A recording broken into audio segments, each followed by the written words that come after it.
Good morning. I am Commissioner Jody Filkins-Weber. This is the March 18th session of the Citizens Redistricting Commission. Ms. Hargis, proceed with roll. Commissioner Aguirre. Here. Commissioner Anchetta. Here. Commissioner Baraba. Here. Commissioner Blanco. Here. Commissioner Dye. Commissioner DeGiulio. Commissioner Filkins. Here. Commissioner Forbes. Here. Commissioner Galambos-Malloy. Here. Commissioner Ontai. Here. Commissioner Parvenu. Here. Commissioner Raya. Here. Commissioner Ward. Here. Commissioner Yao. Here. There's a quorum present. Thank you. Since our last meeting, this commission released an invitation for bids for those interested in providing consultation services as our technical line drawing expert. This commission also released a request for information seeking statements of qualifications for our required retention of a Voters' Rights Act attorney. First, I'd like to recognize the diligent efforts of our staff in guiding this commission through our state government administration processes and getting both of these tasks completed on time and in accordance with the schedule that we have promised the citizens of this state and the rest of the commission members.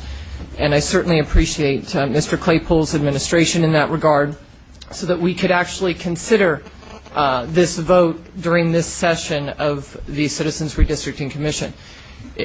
At any moment, anything could have happened to disrupt that process, and I certainly want to recognize staff's efforts throughout the last several weeks in meeting every obligation to get us to this point, and I certainly appreciate that.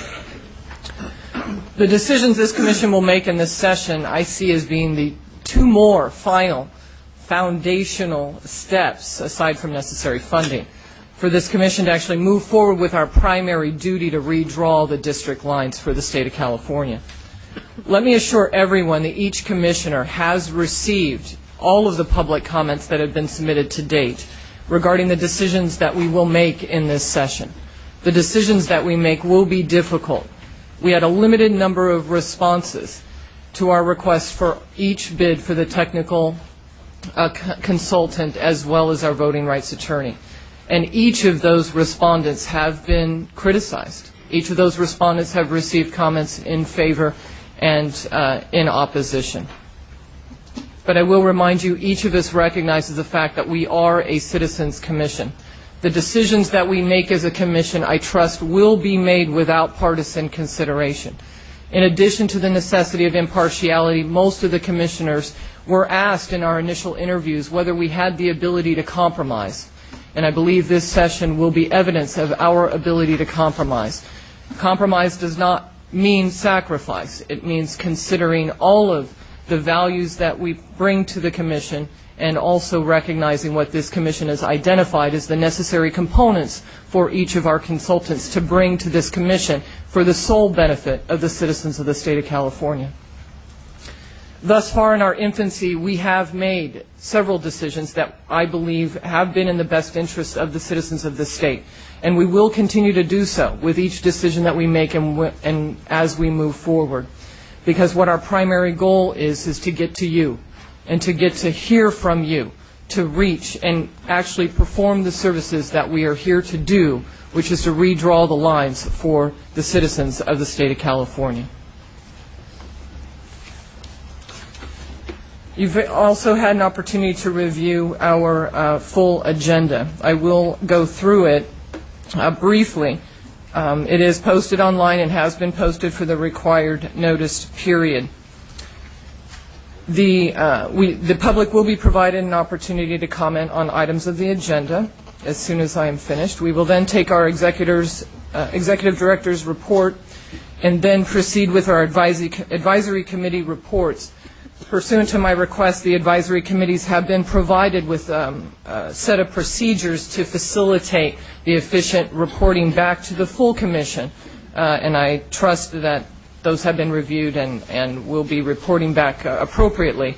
Because as we get into the afternoon session, we will be considering the selection of our voting rights attorney. And then we will have an opportunity for further public comment specifically on that agenda item before any vote is taken.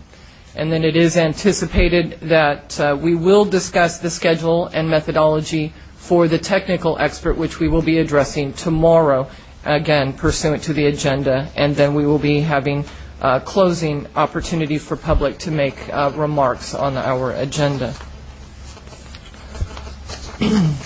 At this time, I will reiterate the procedures that this commission has followed in the past. Open up the microphone to any members of the public that wish to discuss any item that is not on the agenda. To the extent in which you wish to discuss any matter that is subject of the VRA Council, I ask that you withhold your comments for the opportunity prior to a vote that we will discuss later on in the afternoon. So do any members of the public have any comments they wish to make that are on items not on the agenda? There's approximately 3 or 4. We have an agreement that there's also a procedure. Okay. We have also agreed on a procedure that we grant 3 to 5 minutes. Given that there's less than 6, you will be afforded 5 minutes, and Ms. Sargis will be keeping track of the time. She's right here on the end, and so she'll notify you when you have a minute left. Thank you. My name is Michelle Parks, Vice Chair for State Board of Equalization. I'm not here to talk about taxes, but I'm here to talk about the Asian American community. I'm just asking you to do the right thing because a wrong thing's been already done in 2001 for Asian American communities. And those gerrymandering was done really, really hard for Asian American community to have right representatives. I was born in Korea and raised in Japan, and I came here to go to college. So English is my third language, and I hope you understand what I'm talking about. Let me start with Korean American community. We're talking about radius of 10 blocks, and within that we have 2 congressional. We've been totally chopped up and split up with 2 congressional districts, and then plus assembly is getting worse. We have 42nd, 45th, and 47th, and 48th representing one small Korean American communities. Why? Because the legislators that they want to have a safe district, not representing some communities and their rights. And other Asian American communities, let me tell you about Alhambra, Monterey Park, and Rosemead, and San Gabriel Valley. And I see a lot of Asians here, and I'm very happy to see commissioners that you going to be fair because those 4 cities are actually next to each other. But Alhambra is 22nd Senate District, and then San Gabriel Valley is 24th Senate District, and Monterey Park and Rosemead are 24th District. And this is really terrible for Asian American communities, and I am here to ask you to do the right thing and fair redistricting. And thank you very much. Thank you. Please.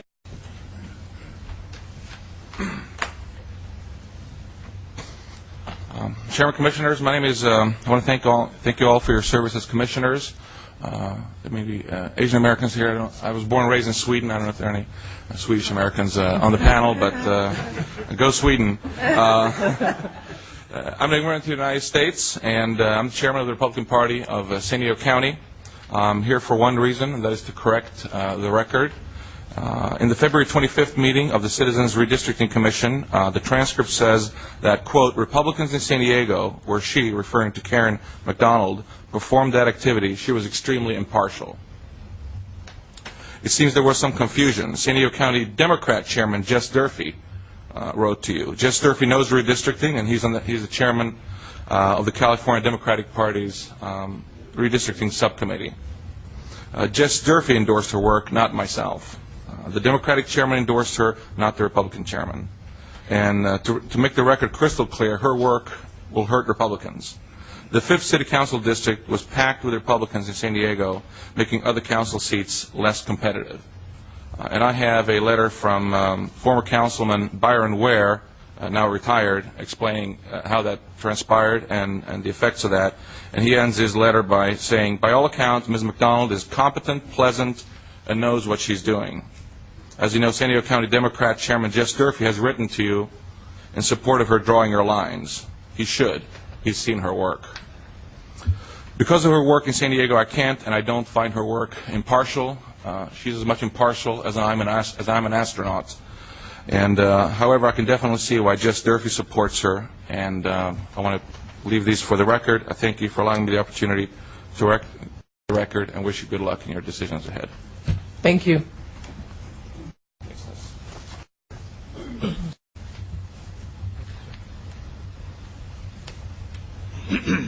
Thank you very much, Commissioners. Do I get their time? This is really going by quickly. My name is Sean Steele. I'm the National Committeeman of the California Republican Party. You might wonder why there's so many Republicans. We're having a convention next door, so it's not a plan or a plot or a conspiracy. And I'd just like to see you folks, because I voted for this Redistricting Commission very happily twice. Happier that 2/3 of the voters agreed with me for a change.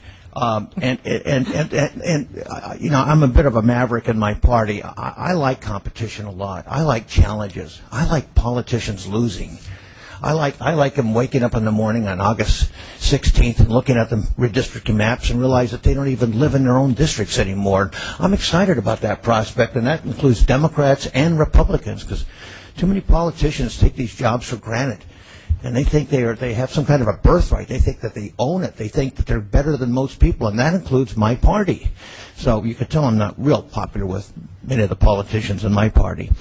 The idea of politicians choosing their own voters is reprehensible, no matter where it takes place, no matter how it's done. The beauty of this commission is that you folks have pretty clean hands. You don't have a lot of baggage. Everybody's checked your backgrounds, your ancestors, what you did in elementary school. And it comes up very nicely. The only two things I'm going to continue to ask you to continue doing is the transparency. It's terribly important. Every single possible thought or some kind of maneuver, the better that's expressed to the public, the sooner. Last-minute votes or agenda changes always makes the outsiders like us a little bit nervous. So whatever you can do when you ever have any kind of a thought or maybe need to change something, give as much advance notice on that as possible, and that'll reduce the natural paranoia level, because the people in this building are petrified of you. They're scared to death. I'm surprised you're in this building. I think it's wise. Be very careful about bring your own water. I'm worried about you. Finally, qualifications. You really want to, some of you are thinking about that. I noticed that. It's got bottled water across the street, very safe. Qualifications is going to be a very big deal here.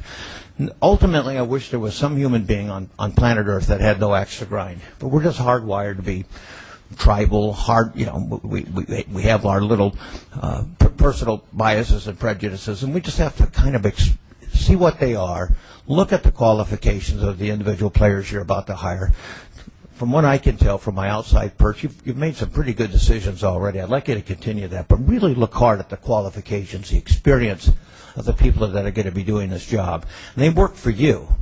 Under no illusion do they work for anybody else. So hold your employees completely accountable. They have to account to every one of you. That's the beauty of this commission. Finally, there's a columnist, a political writer, Dan Walters, who's really one of the great curmudgeons of California politics. I think he's a Democrat. But I don't care. But he wrote a brilliant piece today about you folks. It's in the Sacramento Bee. Look at it. And he's got some suggestions. He's got some thoughts. He's been attacking politicians his whole life, and I like that. That's what makes him one of the most credible political commentators in the state. So you guys are on the most exciting ride of your life. I've met some commissioners in Arizona that's kind of the same pattern, and that's become a very big deal in Arizona, and they have pretty good politics and pretty good lines. And I like to see maybe one year the Democrats just win everything. But then the next year, because the districts are competitive, the Republicans or the independents, they win everything. And it's a good way of keeping politicians a lot more accountable. If they know they got a job that's guaranteed, they're the most arrogant, they're the most boring, and they're the most hard to deal with individuals in the world. And with that, I'm finished. Thank you very much. Thank you, Mr. Steele.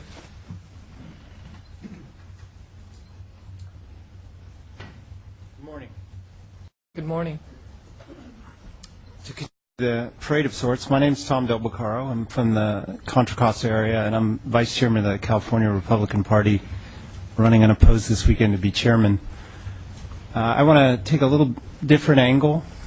My biggest concern is actually the reason why you exist at all, and that is voter cynicism. Americans today have a low view of what government really will do, and part of that is because they don't feel that the process is responsive to them or that their vote matters. And people who think that their vote doesn't matter don't vote. And gerrymandering was put together for people who didn't really want to have to be responsive.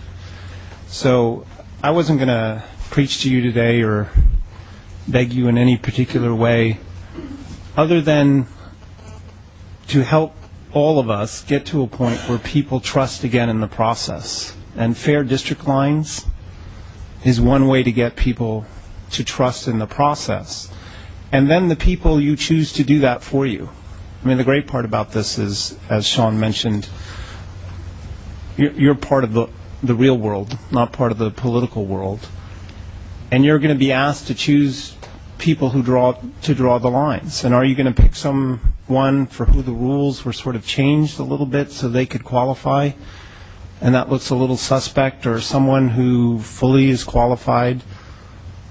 I just hope that you look at it in the terms of the trust issue, because a lot of Californians are looking for leadership, not from politicians who have the power, but from volunteers like myself and you. I don't even know if you're getting paid, but a volunteer who cares enough to be that fair. And so don't lose this mantle of trust by changing the rules and letting someone slide in.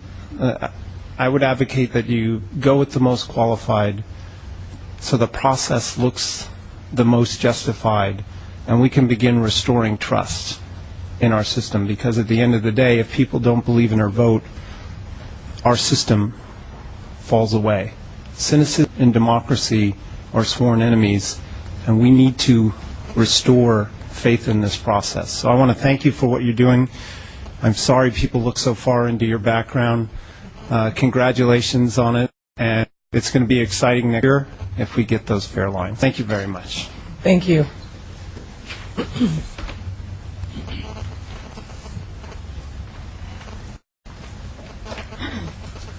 Good morning, Malka Coppell from California Forward. I'm speaking on behalf of a number of organizations today, so and it will take me a long time to even mention all of their names. So if my 5 minutes are up, please let me know, and I have others who will help with our comments. I'm speaking on behalf of our organization, California Forward, as well as the Advancement Project, the African American Redistricting Collaborative, Asian Pacific American Legal Center, California Common Cause, California State National Association for the Advancement of Colored People, Central Coast Alliance United for Autonomy, the Green Lining Institute, the League of Women Voters of California, Mexican American Legal Defense and Educational Fund, and the National Association of Latino Elected and Appointed Officials Educational Fund. And I'm speaking today about recommendations for transparency and public input. We have spoken to you on this issue before, but a question posed to one of us at your February 26th meeting asked us to pick our top 5 recommendations, and we've picked 4. So I'd like to share them with you now. The first is regarding the website, which I know that you are working on. But we need to say that is, as you know, the public's main access point to the Commission, and we feel that it should be updated frequently enough and with enough information so the public can follow the Commission's activities. That includes posting timed agendas for all the Commission meetings in advance, which we are very pleased to see that you have done and have been doing, and to try to adhere to that timing as much as possible. To update the agenda on a daily basis, where meetings stretch over several days. Thank you for that. And we also urge you to announce and post adjustments at the end of every meeting day as well.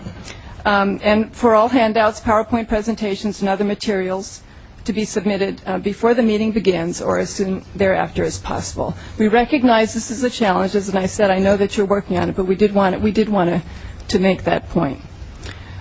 We do also ask that you post records of each day of a meeting post records of the meeting as soon as possible. In addition to live streaming the meetings on the internet, posting a written summary on the evening of each meeting day is important. We do appreciate the distribution of daily meeting summaries by press release to the Commission's email list, but we also suggest that those summaries be posted on the website. It's our understanding that you intend to post the video within a day and the transcript 5 to 7 days later. Although that is a rather ambitious plan, we recognize that we believe it is a significant way to permit observers to understand what the Commission is doing whenever it meets. And if possible, we ask that the videos be made available in a downloadable format because it's difficult for some to see it when it is just up as a link. And it would be helpful to insert bookmarks in the video for agenda items, particularly if the video is the quickest way for people to find out what happened. And then we also urge you to continue providing material to the Redistricting California Alliance if you are unable to do that on your website in the near future at www.redistrictingca.org. My second point is that the Commission should provide all Californians, including those in more populous regions, with an equal opportunity to have their voices heard at the Commission's hearings. We ask that the Commission conduct multiple input meetings in California's more populous regions, such as Los Angeles, San Diego, and San Jose. This will ensure that all California residents have the same opportunity to share their perspective with the Commission. And as the Commission... One more minute. As the Commission continues to develop its plan for outreach to the community, it must consider whether the geographic distribution of meetings reasonably represents California's population distribution. In order to effectively achieve this, we believe it's appropriate for the Commission to hold multiple meetings in those regions where the state's population is concentrated. And we recommend that during each cycle of public input, the Commission hold at a minimum 2 hearings in each of those regions, including at least 1 hearing in the most populous cities. We also ask that the Commission avoid holding concurrent hearings because the Commission should strive for robust attendance at its hearings so that members of the public should have an opportunity to have their voices heard by as many commissioners as possible. If the Commission holds concurrent hearings, the public would have less of an opportunity to have the input heard. And I'll stop for now. Thank you. Thank you.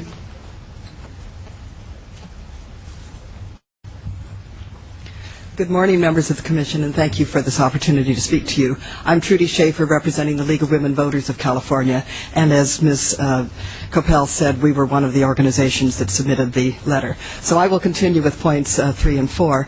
The third is that we hope you will ensure that the public has sufficient opportunities to make input during the course of your meetings, that there should be multiple methods for people to give input, whether it's in person or whether they may submit written testimony or maps, and in particular, we hope you will set up and publicize methods to receive this type of input, either by mail or electronically. And this will, of course, continue in importance as the line drawing public input period goes on. Prior to any vote on a significant decision, we believe that you should provide time for real-time public input, not only from those of us who are able to come to the meetings in person, but also people who may be watching the live stream from other locations. And one method would be on these significant decisions to pause for a period of time, such as 24 hours after you discuss the issue, but before you take a vote, so that those who are away from the meeting location would be able to give input electronically. That could be provided to you before the vote, either in hard copy or at least orally read by your staff to the commissioners. And we gave an example of the significant decision, the criteria and method of hiring staff and consultants, as you well know, is very significant. Our last point was, again, aimed at ensuring broad participation in the redistricting process, and we feel that your hiring process should prioritize employing staff and consultants who have previously demonstrated a commitment to upholding the core values of the Voters First Act and who will promote public trust in the Commission's work. You've certainly heard from others today about how important this is to all of us. We do believe that you should scrutinize those disclosures that your bid for invitations and your conflicts policy have required to look for consistency with those core values of the Voters First Act. We believe that you should review the applications for whether the applicant's past work reflects those core values, of which compliance with the Voting Rights Act and public trust in the Commission's process are paramount. As you know, the Voting Rights Act protects the ability of underrepresented communities to have equal opportunities to participate in the electoral process, including the opportunity to elect candidates of their choice. So we feel that you should look to whether anyone whose work has focused on undermining the creation or maintenance of those activities, of those opportunities, and that they should be considered unqualified for employment, especially as mapping consultant or VRA counsel. And on the other side of the coin, that when you hire staff and consultants, you should look for those who have a demonstrated commitment to ensuring that California's underrepresented communities have an equal opportunity to participate in the electoral process. By the kinds of activities that they have done, have they shown that they are speaking for greater opportunities for underrepresented communities. We feel this is a key step toward achieving broad public participation in the redistricting process. It will help build public trust if you ensure that your staff and consultants have the ability to be impartial, and we hope you will review the disclosures with that in mind as well. Thank you very much for this opportunity. Thank you. Any other members of the public that wish to discuss items that are not on the agenda? Please.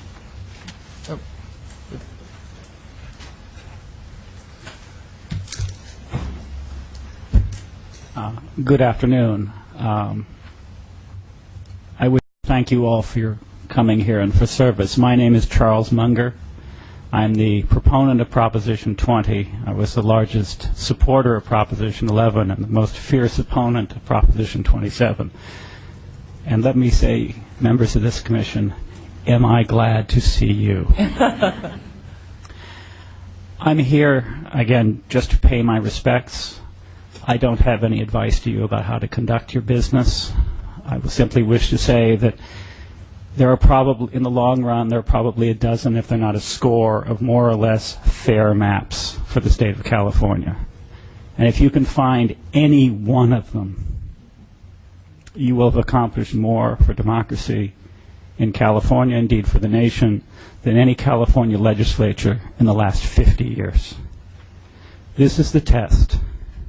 You were selected out of close to 31,000 people to test the proposition of whether citizens of California can lay down their individual preferences about who they want to have elected to their government, or what party they want to have elected to their government, or indeed whether they want any of the registered parties elected to their government, that they can lay that aside and make the elections more or less fair, or whether, in fact, at the end of the day, it's the partisan political interests that dominate this discussion, and that the game is always going to be rigged, whether you set up an independent commission like this or not, or whether you just leave it to the legislatures to do it the old-fashioned way. You are the crucible. You are the test. I pledge to you my support. I think you'll find one of those 20 maps. The interests will rise to challenge your maps, as the interests will rise to challenge the very laws which brought you here. And you haven't so much as laid a pen to paper yet, but I pledge to you that on the day those interests rise to challenge your maps, I will rise to defend them. Thank you, Mr. Munger.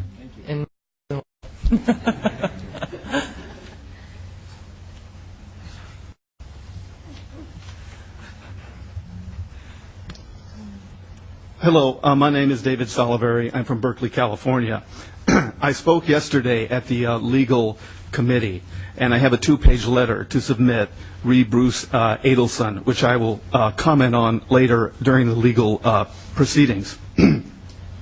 I'm here as a citizen, but I'll let you know that I am a member of 3 Bay Area Tea Parties. I am also a brand new Republican, having changed from DTS status in December, joined my local Republican County Committee, and moved quickly through the ranks, and lo and behold, I am now a very junior delegate to the convention across the street. The institutional left, the alphabet groups, as I call them, have been dialed in to these hearings and have dominated public comment. Now, perhaps late in the game, the conservative hoi polloi will begin to weigh in as well. We will be here in person as we are electronically. We must have fair redistricting in California. The fight for fair redistricting is not one that we will be absent for. Thank you. Thank you. Any other members of the public who wish to address the Commission on matters not on the agenda?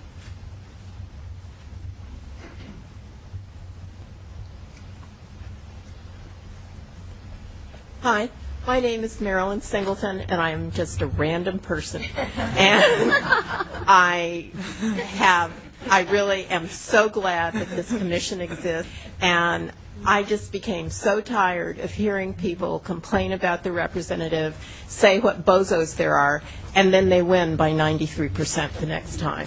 And something is wrong with this picture. And this commission is so necessary, particularly because we have Prop 14 that's going to put the top 2 people only on the ballot. And if the redistricting isn't done well and properly, we'll just end up with one-party rule, and which is totally unacceptable. And I'm a native Californian, and I don't want to leave my state because it starts falling apart politically. So, sure.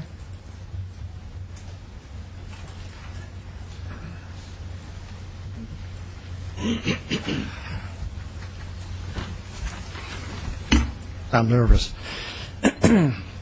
My name is Fred Volking. I'm a native Californian also. I'm conservative. And I am concerned about where the state is going. I'm glad to see that we're doing redistricting. My only hope is that it's fair, logical, and I can tell you that it's going to affect the lives of a lot of people. I'm not here representing any group. I'm a retired person. I'm taking time out of my retired life up here. And hopefully,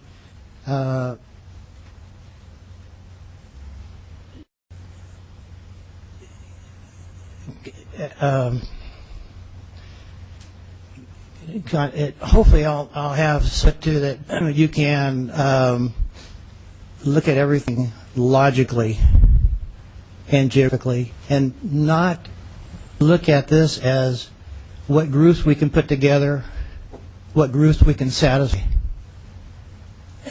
I just you'll be open-minded. If you do look at the lines that are drawn right now, they look strange. Yeah, I've looked at them, and they don't make any sense. Even in my city, in Pleasanton, there's 2 areas within our group, and how they got drawn, I have no idea. And I can only hope that you'll, by doing this will, then I'm repeating myself. I'm sorry. Thank you. Thank you, Mr. Volking. Any other members of the public who wish to address the Commission on items not on the agenda?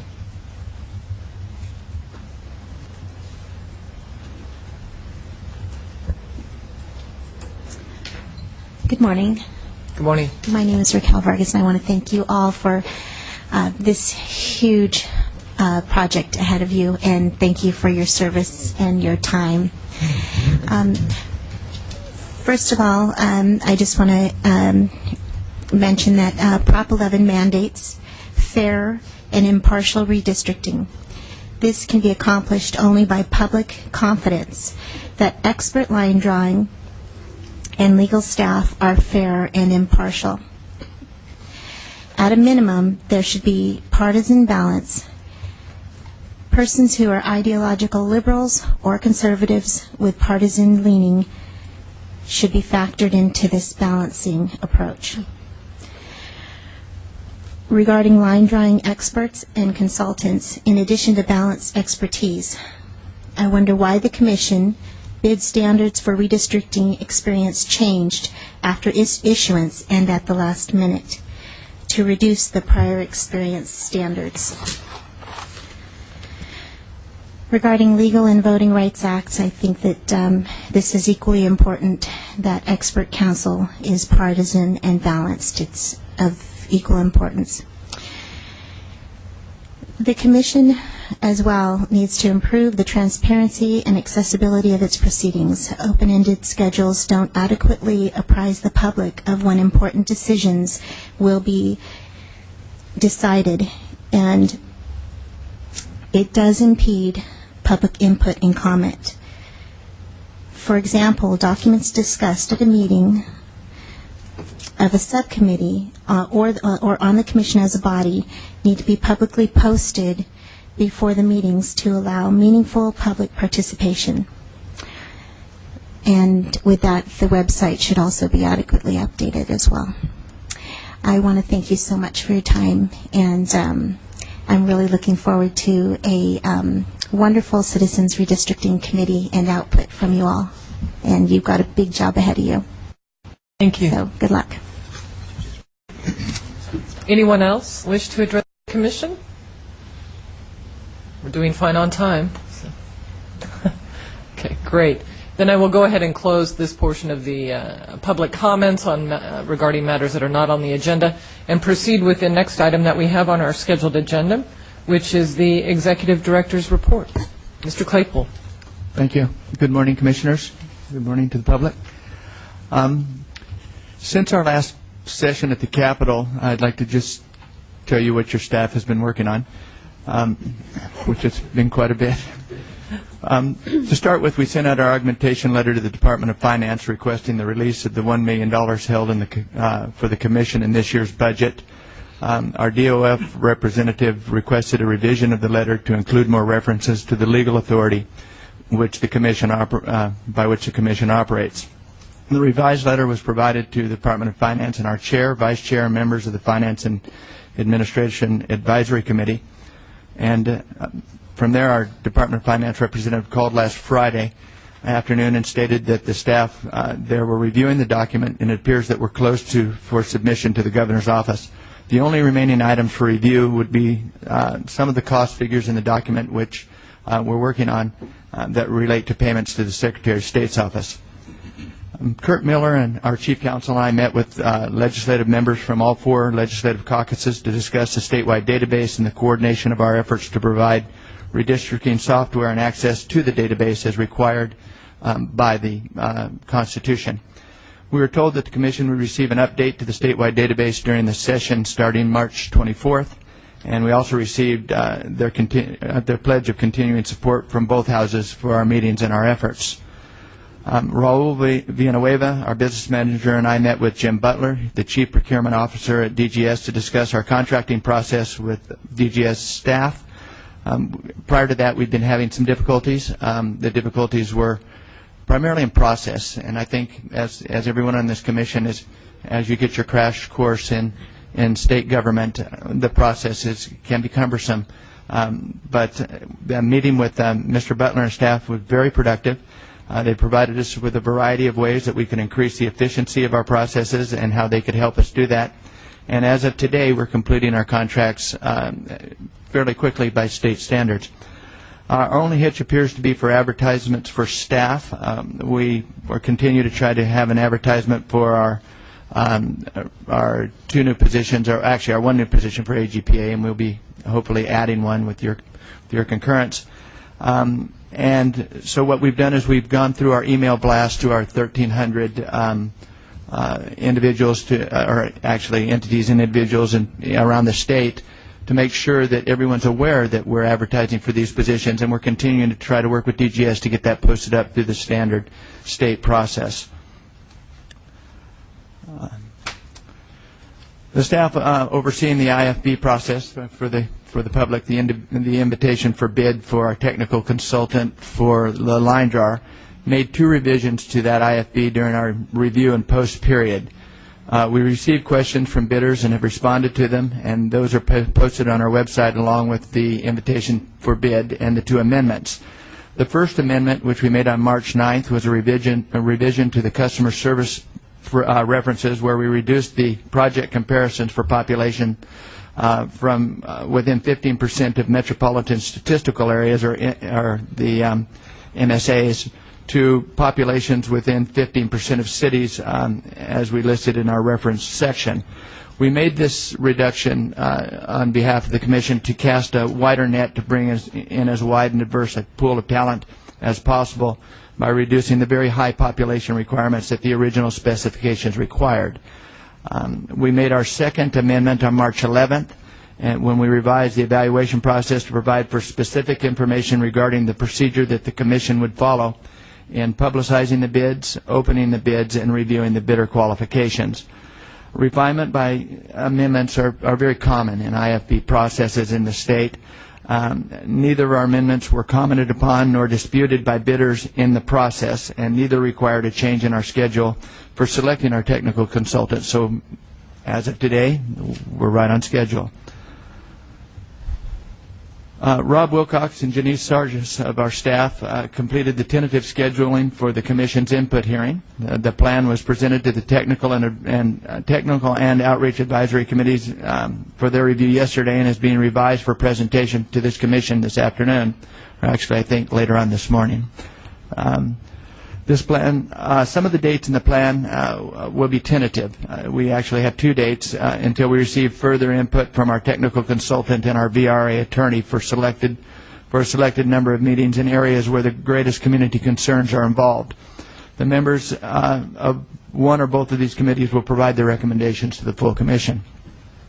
We extended an offer to Deborah Davis for our budget officer position, and Deborah will be here later so that you can meet her and you can vote on her. She began her work on Monday, March 14th, subject to your approval. We have her currently under a procurement contract, which is the way we've done it so that we can have staff working until you make your approvals.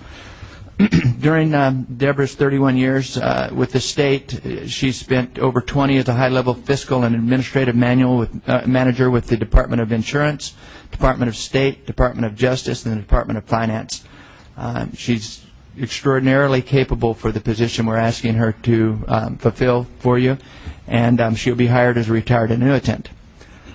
Our 4G communication cards should have been available to you today. We're still trying to work through that glitch. I know that Christina is working as we speak to try to get those to you. They should be here hopefully today. Finally, I requested that each individual staff member provide an update to each advisory committee on their areas of responsibility.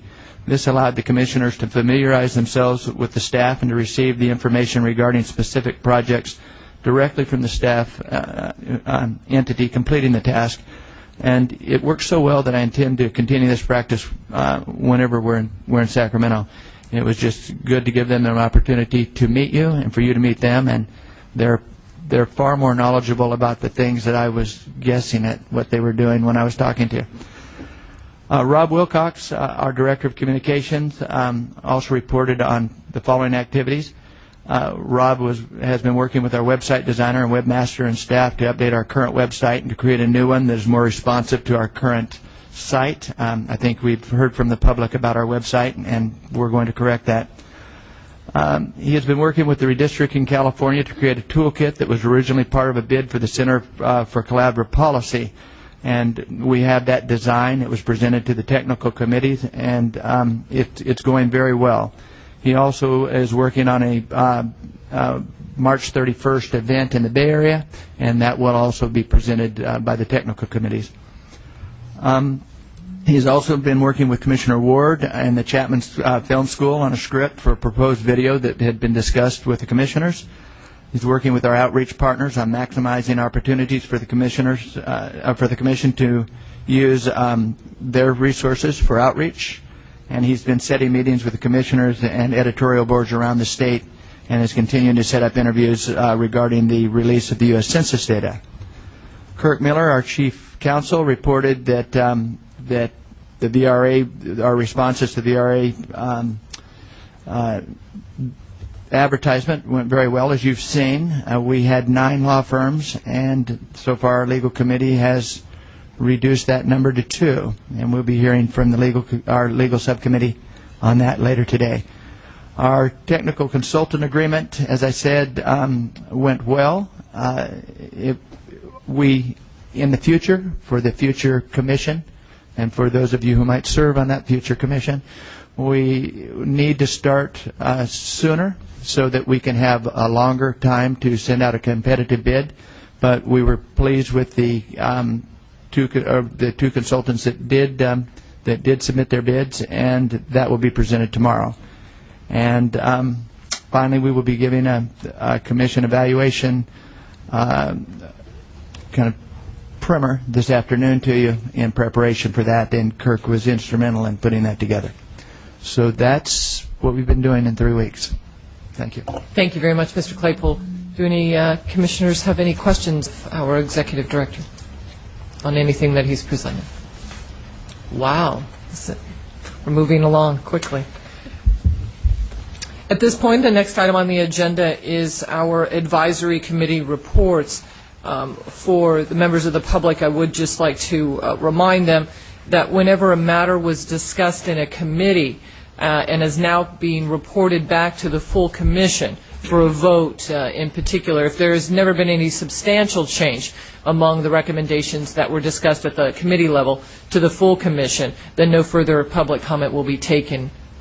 So I would like to invite the Technical Advisory Committee to commence with their report. And just also, as chair and again as a means for improving our efficiency, I did put together a recommended procedure for advisory committee report backs, and so this will be the first opportunity to see if we can move forward quickly to get to more pressing matters. So who's going to advise us in that regard? Commissioner DiGiulio. So you're going to put me on the spot, the first one to try, huh? Oh, but I know, hey, you know how to follow directions. Okay, yes, I do. Yes, it's from giving so many directions. Okay, so in an effort to follow Commissioner Filkins-Weber's suggestions, I briefly just want to say that in terms of action items and recommendations, we don't have any at this point. So what I will do is just move into a summary and some of the information related to the discussion that we did yesterday based on the agenda. The first issue on our agenda was the technical consultant hiring, and the bid evaluation guideline was distributed by Mr. Claypool, and that will be gone into more detail tonight, as I understand, and in addition to some additional matrix that we will have for guidance for tomorrow. So I think that issue we touched on just briefly, but understanding that we will get more information as Commission this evening. And just as a reminder that the IFB review will start tomorrow at 9 a.m. scheduled for this room. The next issue we went to was the public access to redistricting.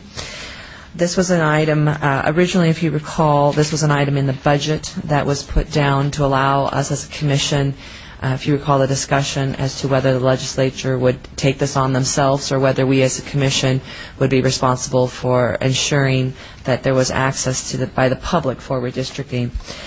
There were 3 items that we had discussed. That item had been removed from the budget as it was submitted and was asked by the legislator that we provide a more detailed itemized budget for public access that we could then submit to the legislature that they could review and decide to what level they were willing to fund some of our suggestions. Some of the things that we had initially discussed were some of the options that Mr. Claypool had provided to us was to increase funding options for the redistricting assistance sites. There were 3 options. We were going to go into more detail about that. At the time, we didn't have some of those specific numbers. That was one of the options, was to increase the funding for the redistricting assistance sites. The second one, we were going to explore software options, such as RSI and Maptitude, as well as open source options, such as the Public Mapping Project. And although the point was made that although some of those open sources are free, the hosting and some of the additional costs are not, so we would have to look into that. So those are the first two options we were looking at, and we have decided that the staff, with assistance from staff and myself, we will go ahead and look at that and have more details for the next meeting. I'm looking at Mr. Claypool. Do you have something to add to that? Only that I did bring the additional, if you'd like me to just put the numbers out, I did bring the additional funding for the sites that had been presented to us. But it's up to you. I can either I think we might wait till the next meeting just because we as a technical advisory committee haven't even seen those numbers yet. So they were available, they just weren't in our physical presence yesterday for consideration. So what we had decided was the staff and the technical advisory committee would continue to look at those numbers for future recommendations to the full commission. The third one, which also bled into the next issue, which was the discussion of coordination of technical activities with other organizations, was that of the supporting community groups in their redistricting efforts. There was an issue that was raised of the independence of outside groups, and Mrs. Astrid Garcia had emphasized that community groups are not an extension of the CRC, but they're working independently, which I think was a very good point that she made. And as such, we had decided that we would recommend that the outreach group, the coordination of those activities by community groups be done in the outreach group, and that we would work in conjunction with them and the public information group in terms of getting those activities posted and making sure that those were available so that the public does have access through some of these groups, so they are aware of what's going on. The discussion, again, the discussion of the coordination of technical activities, Commissioner Aguirre raised the issue of creating a framework, a guideline formatting in terms of the organizations and individuals when submitting the maps, and we would plan on doing that in conjunction with the technical team. I think it would be very important for us to have as a commission, to be able to have a consistent formatting request when information is coming to us from community groups or individuals. Of course, that'll happen with the technical advisory, the technical consultant, but also just in general when we're coordinating our technical activities with outside groups. Commissioner Yao also mentioned securing input from cities, and that was added to by Commissioner Parvenu, who had mentioned counties as institutions that we have not yet outreached to in terms of their technical expertise. Again, we have decided the conjunction with outreach and technical, we sit on their meetings, they sit on ours, so we're in constant communication. So we punted this one to the outreach as well, but we will work closely with the outreach on formatting and receiving technical input from these organizations. Lastly, we did look at the census data review. We had some discussions in regard to the census data review. The first point of discussion was that related to census data in relationship to definitions, such as neighborhoods, communities of interest, compactness. There was some discussion as to whether or not we wanted to provide some guidelines in terms of how we see those being defined, but not tying the hands of organizations or individuals. So we had decided that we will continue the discussion and anticipate providing additional guidance in conjunction with the technical consultant and the VRA assistant once they are on board. We also had some discussions about the potential adjustments and sampling considerations of the census data itself. Two of the main topics that we were in discussion was the prison populations and that of race and ethnicity. And the prison populations, there was, again, some of this, because of the time constraints, we just had the cursory discussion about this, but there are some discussions about prisons population and any adjustments or where those prison populations might be located and where their counts would be. And we had directed staff, Mr. Claypool's staff was going to look into that a little bit further in terms of whether that data will actually even be available to us, whether the Department of Corrections will make that data available in time for our consideration.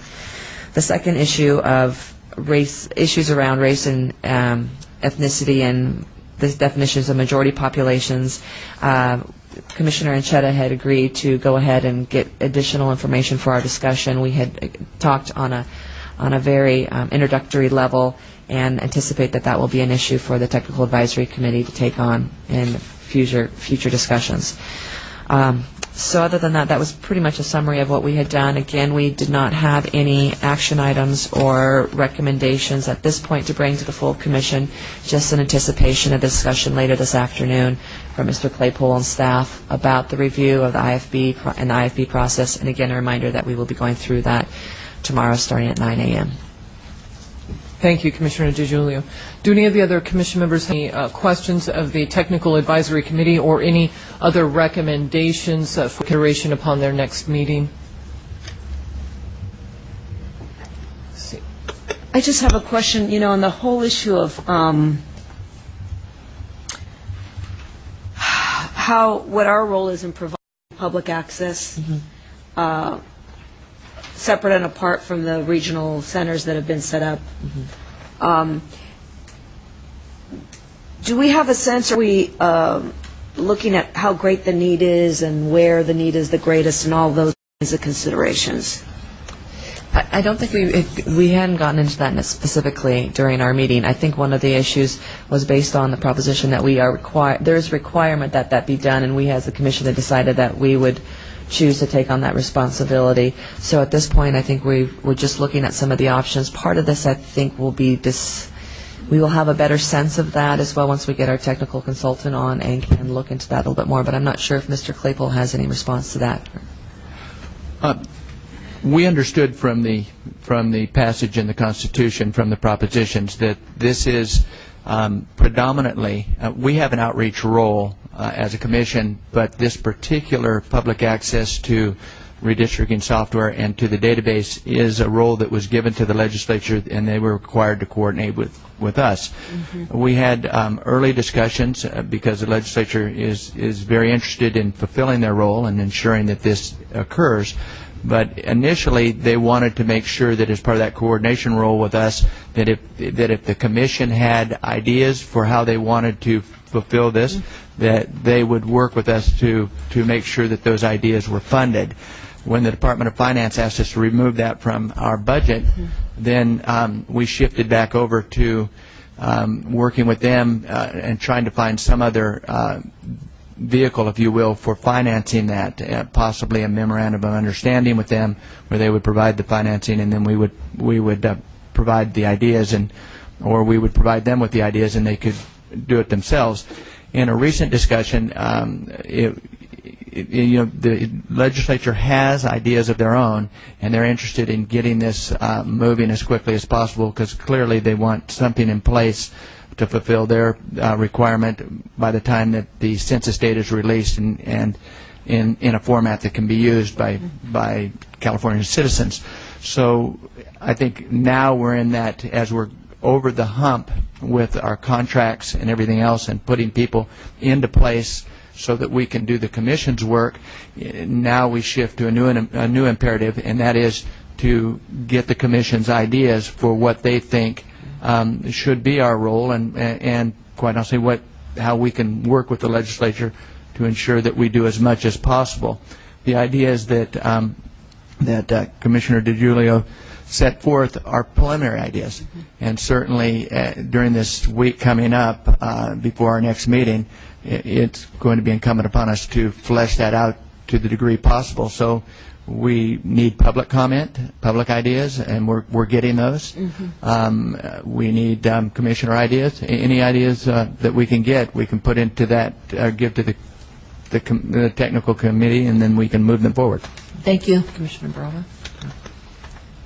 Commissioner Baraba? Yeah, and the other thought we had was it would probably be advantageous to take advantage of the work that's already been done through the Irvine Foundation and those extensions, those centers that they developed, and they were not funded as much as the team wanted them to be, so we thought that would be a good suggestion, is to complement the existing ones with additional ones in other areas. So part of our recommendation is to take advantage of what's already out there and to rather than start from scratch. And just one last thing, I would say that with that, originally, because the line item had just been it had been a line item in the budget, we hadn't gone into detail. So when we had met yesterday, that was the first time that we had heard that it was removed. So we hadn't had an opportunity to flesh out. But we anticipate we have quite a bit on our plate for the next few meetings. That will be a point of a source of discussion in terms of what are our options. Those were the initial ones that we had come up with in our discussion. But I'm hoping we will have many more.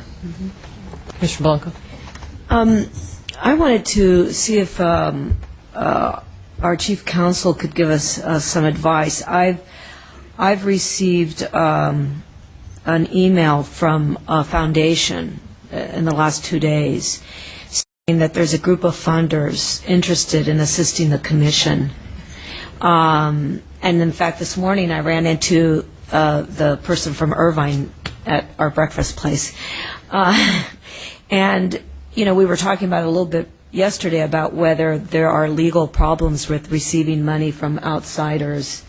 These are nonprofit foundations. So I would like to get a legal opinion on that, because I do think we have the possibility of some funding that has come our way. And anyway, I would love to be able to take advantage of that for this process in particular, which is really, as we had talked about in the past, how to supplement, in fact, what the existing centers could do. I'm not saying that's all we would do, because I think, as you pointed out, we have to have some independence, and I think that's important. But if we are getting those kind of offers, my sense is that the best place to put money like that would be into the most neutral thing possible, which is outreach. Or you know, access to data, which is very expensive. The short answer is that the Commission would not be precluded from taking such funds. It gives rise to a reporting requirement, but that's, of course, manageable. The next level issue, of course, would be a comfort level by the Commission that those offering the support have all the trappings of neutrality that would make the acceptance of it pass the nonpartisan test. Anything for the Technical Advisory Committee? Great. Moving along. The next item of business, the report back from the Public Information Advisory Committee, and who will be addressing that issue. Commissioner Ward. I'm happy to turn the floor over to our Communications Director, Rob Wilcox. Mr. Wilcox. No bailout provisions. We coordinated. Commissioner Ward will be discussing some of the things that actually happened in the committee and that will require input today from the Commission. I wanted to report on the efforts of the communications operations of the Commission. With the cooperation of our commissioners, we have been having editorial boards up and down the state of California. Completed so far, the Sacramento Bee, the San Bernardino Sun, Inland Valley Bulletin, San Francisco Chronicle, Los Angeles Daily News, the Ventura County Star, Palm Springs Desert Sun, an interview with the Los Angeles Times Sacramento Bureau yesterday, and then coming up in the next couple of weeks, San Diego Union Tribune, Chico Enterprise Record, Oroville Mercury Register, Riverside Press Enterprise, San Jose Mercury News, Fresno Bee, Modesto Bee, Merced Star, and the Orange County Register. We have many calls out to other newspapers and ethnic media up and down the state, and we'll be adding to this list every day. I have met with the Executive Director of New America Media, which is really the respected hub of ethnic media in California, and they are enthusiastically partnering with the Commission to assist in getting the word out to all ethnic media up and down the state of California. They are going to assist in setting 15 meetings with commissioners with ethnic media, and they are also supportive of having the ethnic media testify about their communities at the public input hearings. The website, and we'll be passing out a sheet that will show you what the new website design looks like. We have the web designer is on staff now, or working with the commission, and as you have probably seen, there are timely updates. Sometimes public comment is now being able to be posted by staff several times a day, and we are making changes to the existing website as far as posting timely information, and at the same time hard at work getting the new site up and running. And I know Commissioner Ward will talk a little bit more about this, but thanks to his work, we have secured the cooperation and participation of the prestigious Chapman Film School in putting together a video for the commission, and we'll talk a little bit more about that. I have created and put together an electronic press kit which will be posted on our new website, and working in conjunction with the Outreach Committee, put together a toolkit which we'll hear about during the, and you will see during the Outreach Committee. And the Redistricting California, they're putting together a conference that we're going to be a part of, and we'll talk more about that in the Outreach Committee report. And now it's on to the public input hearings when you be approving a schedule starting on Monday. I will be hard at work on that very ambitious schedule. That is the key to our entire communications program, is getting the word out, engaging the public, and making sure that they're going to be coming to our hearings. And I think the Commissioner is going to talk about the proposed tagline, and that's it for me. Thanks, Rob. Were we going to hand that website yes, we can do that right thing now. out now? So the Commission considered, first of all, would like to thank Elizabeth Designs. They've been contracted to put all this together, and they've been working around the clock, nonstop, to put together some options here. And so the subcommittee was presented with different color schemes for the website, and came to a unanimous decision that blue was best. So, so we're going to hand that out. Well, it matches this. I hope that works. Is this the? I didn't get. I didn't get one. Yeah, I didn't. I don't know if the changes have been made. Oh, thanks. They have. Okay. Yes. Thanks to Elizabeth. Oh, great. Yeah, and I'd like to thank Elizabeth. We gave her a tough order yesterday out of the subcommittee to make some rapid changes, and this is the first time seeing it, and she did an amazing job of being able to meet those.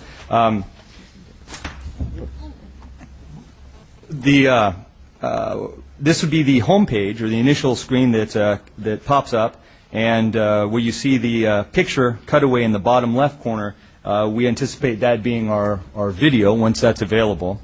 And the other thing that we discussed changing that's still yet to be done on this is the pictures at the top right corner of the drawing that you have. The discussion revolved around trying to make those more based on people that live in California and in real situations. So we expect that to be pictures of, again, people in various aspects of California, lining the header of the website.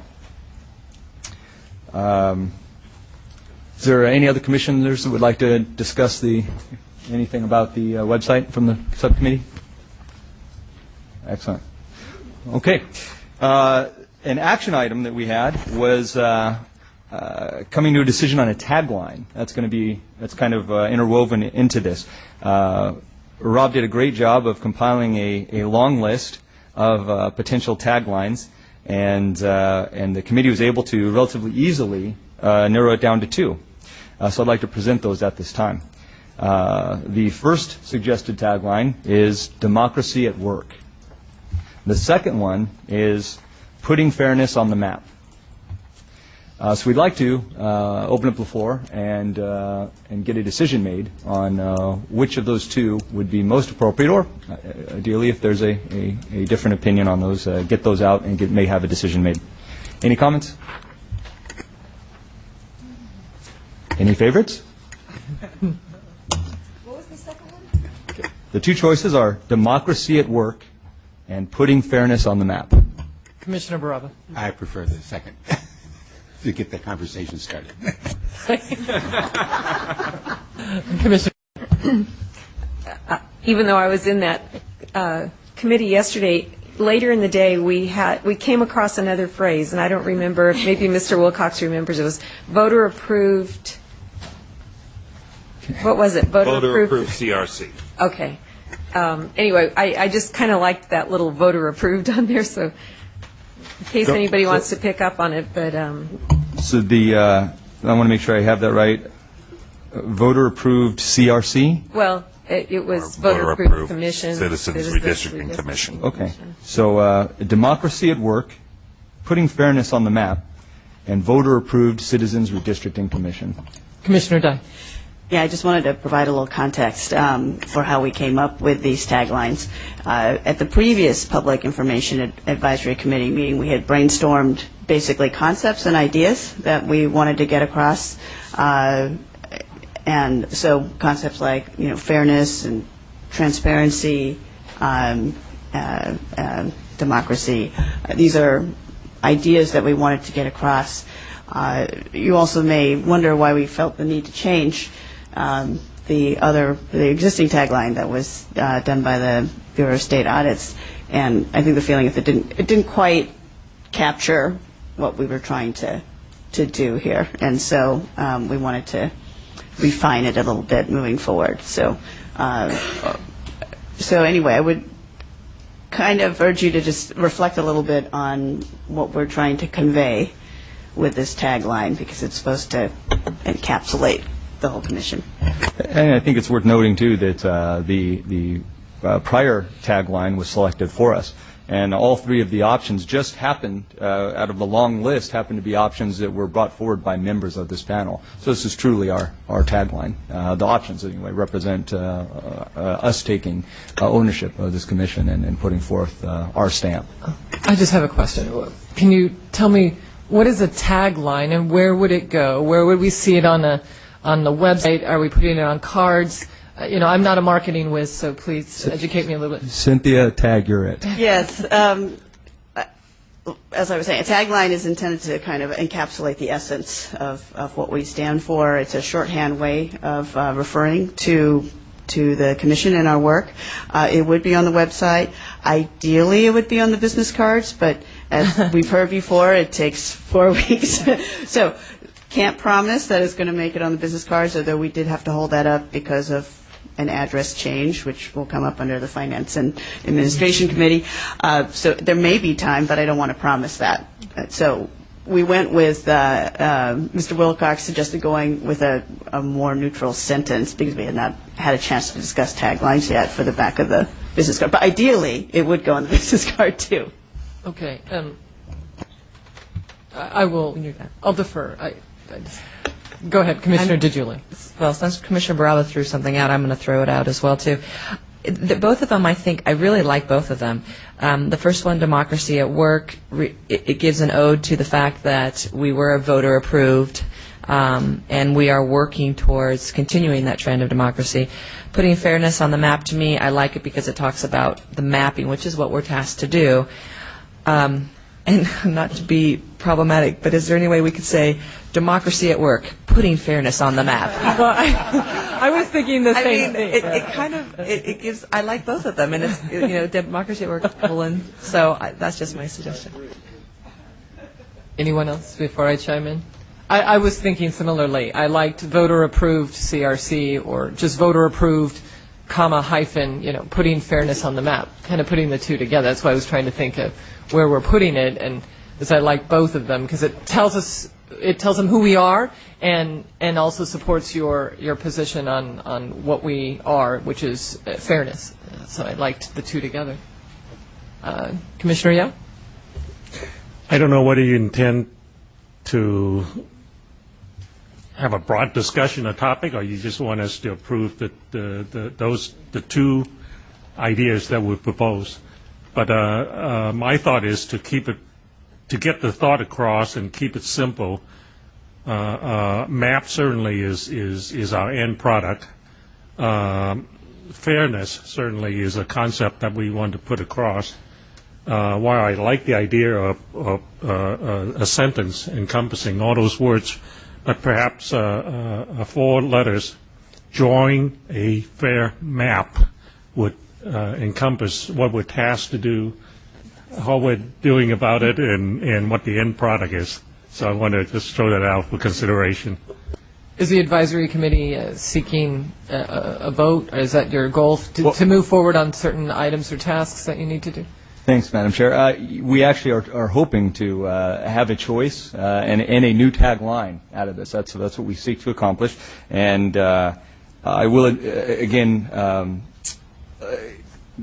big list of choices. And you know what? It's a win-win. I mean, they're all great. I think we narrowed it down to what we thought were the most descriptive phrases, quick phrases that describe our mandate and who we are and what we're doing, all in just a couple words. So certainly we can add that as an option, but we'd really like to understanding that a lot of the subcommittee has done a lot of the work of going through this, limit it to maybe these 4 options, and then try to make a decision amongst those 4. Okay, I've got Commissioner Blanco, Commissioner Brava, and then Commissioner Glamis-Malloy, Commissioner Geary, and Commissioner Forbes. Madam Chair, in that order. Madam Chair, is it okay if I just give the options real quick? So you wanted to run through all of the options? Just what we had a new one added on. I want to make sure they know it. Drawing a fair map was now the 4th option, and maybe we can cap it with those 4. Commissioner Blanco. Okay, I want to weigh in for the second option, putting on the map. I just think that's a great way of capturing what we do. And the only comment I would make to the website is I'm not sure we should put California's first citizen redistricting commission. I think it should just be California's Citizens Redistricting Commission. There's something about first that just qualifies it. I know it's kind of exciting, it's like the first one, but I really think it's more official sounding to just say California's Citizen Redistricting Commission, and that's what it's going to be when it's the 2nd and the 3rd and the 4th and the 5th. So that would be my comment on that. Thank you. Commissioner Baraba. Thank you. Having some familiarity with the many ingenious minds of our commission, I would suggest that we direct the committee to come up with and give them the authority to choose it, because it's a very skilled group of people, and my guess is they would come up with something we would all be satisfied with. But getting us all to agree on this one is going to be really an interesting exercise. Commissioner Glamis-Malloy. I also would side on the second option, which was putting fairness on the map. The only tweak that I might consider would be saying putting democracy on the map, a kind of a slight twist on it. I do like map. I think that's important. I think given the diversity of the audiences who will be hearing the message, democracy is one of the pillars that this country and the state was founded on, and I think it has a certain kind of cachet, so figuring out a way to keep the tagline short instead of combining 2 taglines, but democracy I think is an important concept.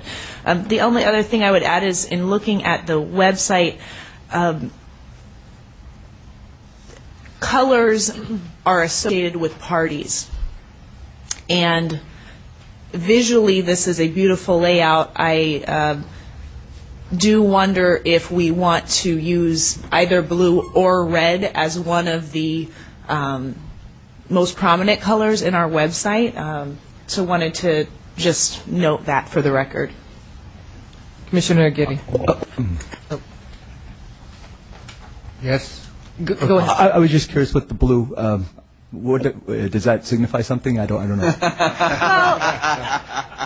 I mean, I think that the blue oftentimes is associated with the Democratic Party. I think red is oftentimes associated with the Republican Party. So when I look at this, I see blue and orange. I think it could work. I just wanted to observe that there may be other colors that would serve the same function as blue.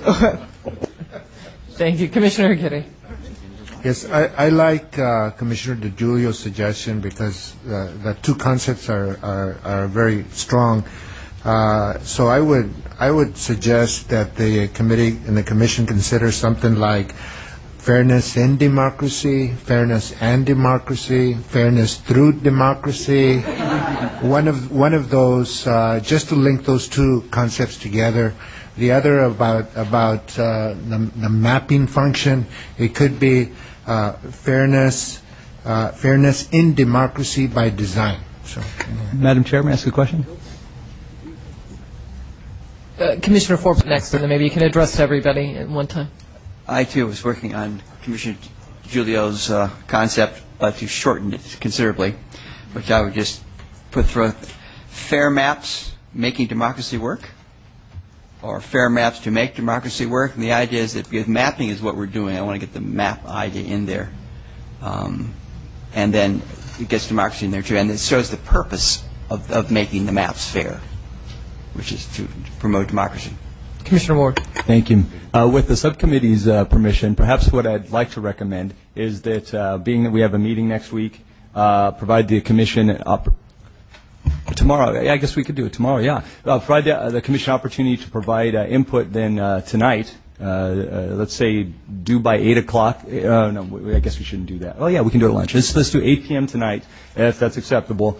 Get in any recommendations you have for taglines, and then the subcommittee, with the full body's approval, we'll then go ahead and make a decision based off of the input received.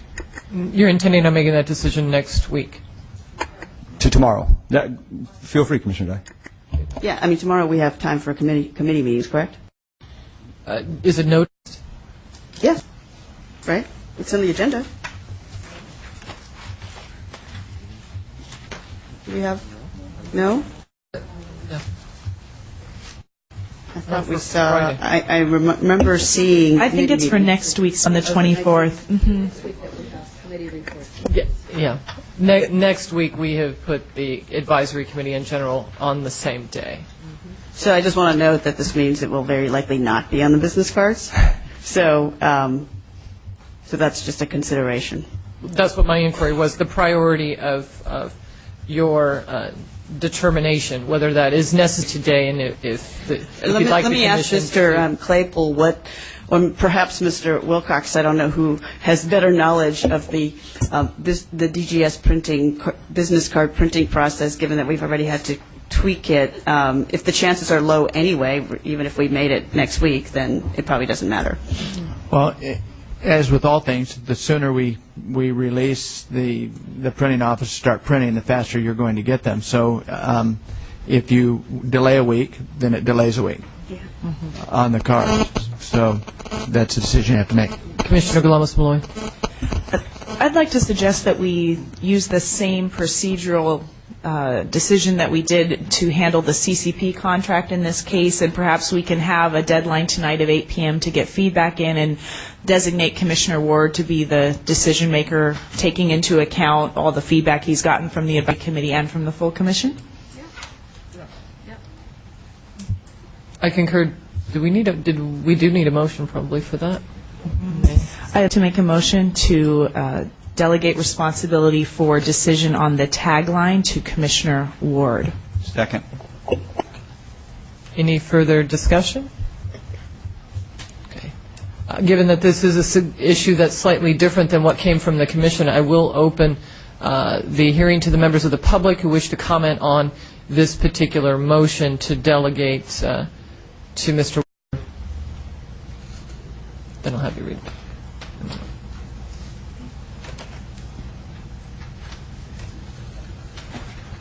Good morning, Jim Wright. Suggestion, I like what Commissioner Forbes said, that I would reword it a little bit. Fair maps, democracy at work. And please take first off the header. It's a good idea. Thank you very much, Mr. Wright. Any other comments from members of the public regarding that is on the floor? None, I'll pull it back to, oh, I'm sorry.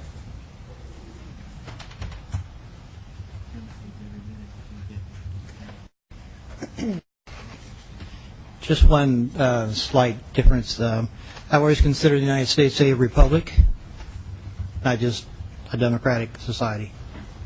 So, and I like your idea of the colors, first of all, removing the colors. That makes it neutral. And I thought fairness in a republic. And you can tag on to that, what you think. Can add on to that.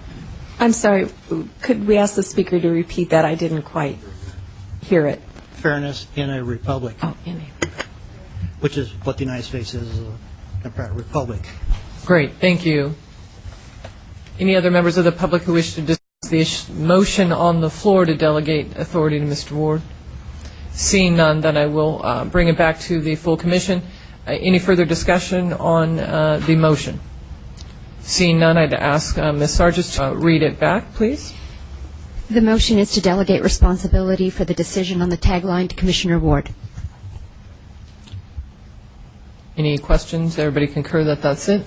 Then I'll just ask for a vote by a show of hands. I don't feel there's a necessity for a roll call. So all in favor, raise your hand and say aye. Aye. Aye. Okay. All those opposed? And anyone, no abstentions? Okay. Thank you. Motion passes. Thank you, Commissioner Ward, for taking that on. I was volunteered. How could I say no? Then I would like to ask that we have the evening then. So if what I'll do is I'll put an email out with the suggestions that were made today, and then you certainly will have the opportunity to provide something of your own if you feel that none of those that were mentioned this morning match up to a thought you have. And then I'll simply tomorrow morning just take a tally, and whatever has the most votes gets the most votes, and we'll move on from there with that. Thank you very much. Is there any additional report back from the Public Information Advisory Committee before we consider a break? I was planning to. We had some more items from the subcommittee. Or further information. Thank you. We're in recess. Ladies and gentlemen, we are back live.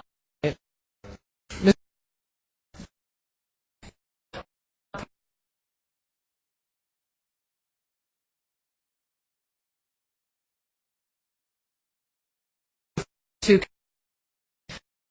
back from the Public Information Advisory. Thank you, Madam Chair. I'll make it quick. One reminder is that everyone needs to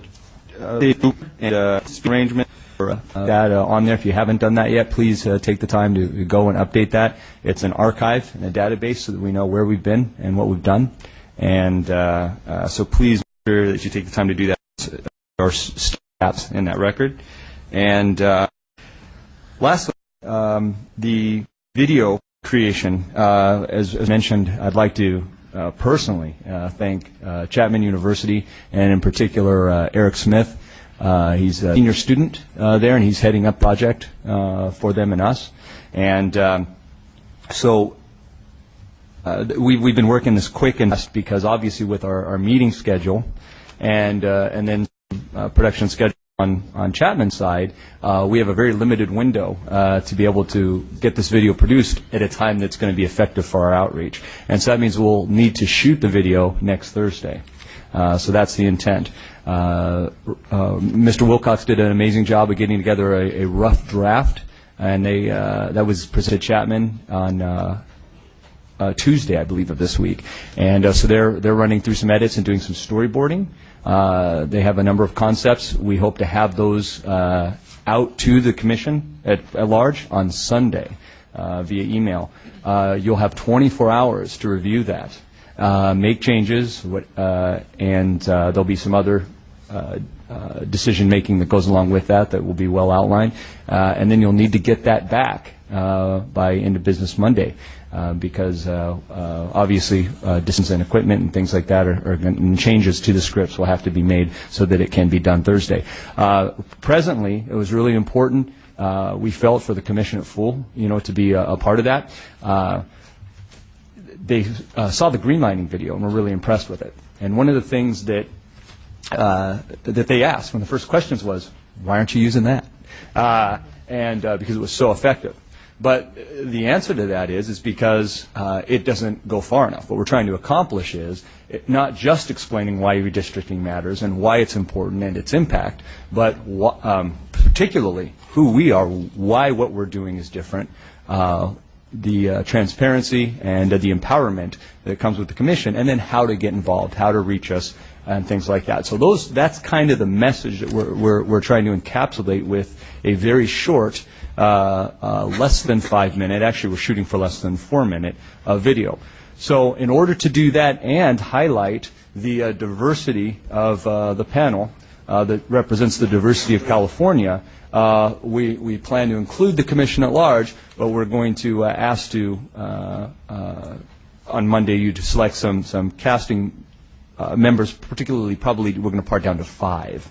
Again, a representative sample of the commission to kind of do the mainstay of the actual speaking and script. And again, it's important to do that to keep the video to a quick and easily viewed time. So anyway, keep those concepts in mind. That's going to be forthcoming, and then there'll be some direction, of course, Wednesday. So just be alert that Thursday we plan on doing some taping. Please make an effort to be here, and if in fact you're going to have lines and things like that, you need to be ready to go with it. You have to have practiced them, be rehearsed, and ready to go, because we have to get it all done in one day. Any questions about that? Comments? Does that conclude your report, Commissioner Ward? It does, Madam. Great, thank you. Next, we'll move on to the Finance and Committee. When you asked whether there were comments, I thought it was on that narrow topic. Oh, I'm sorry. Oh, please. I want to, number one, is acknowledge the public input with regard to our communication process. Why I can't open up my computer to identify the author. I do want to perhaps get that message across. This gentleman identified, saying that usually he would go to Google, he would search for Redistricting California, and hopefully get the latest information on what our committee is doing. And his reaction is that when he does that over and over again, he never see anything new popping up on the Google search. I just want to make sure that the communication group would take that into consideration and perhaps do whatever is needed so that we address this particular individual's concern. I think it's important all of us on this commission know how to access our websites directly, but most of the individuals, even though we can tell them what our website is, they're probably likely to go through that search process, and we probably would want to make that search process work for us as well. So that's all I want to say. I suspect that I trust that our web expert knows how to put the Google tags on and all that, so maybe when we get that updated, that won't be a problem. Commissioner Galamas-Malloy. One issue that I've been encountering as I've begun to do more community outreach on behalf of the Commission is regarding our efforts to translate and make accessible both our print materials, our Commission meetings, et cetera. And I understand there are some efforts underway around this. Could I ask Mr. Wilcox to please brief us on that?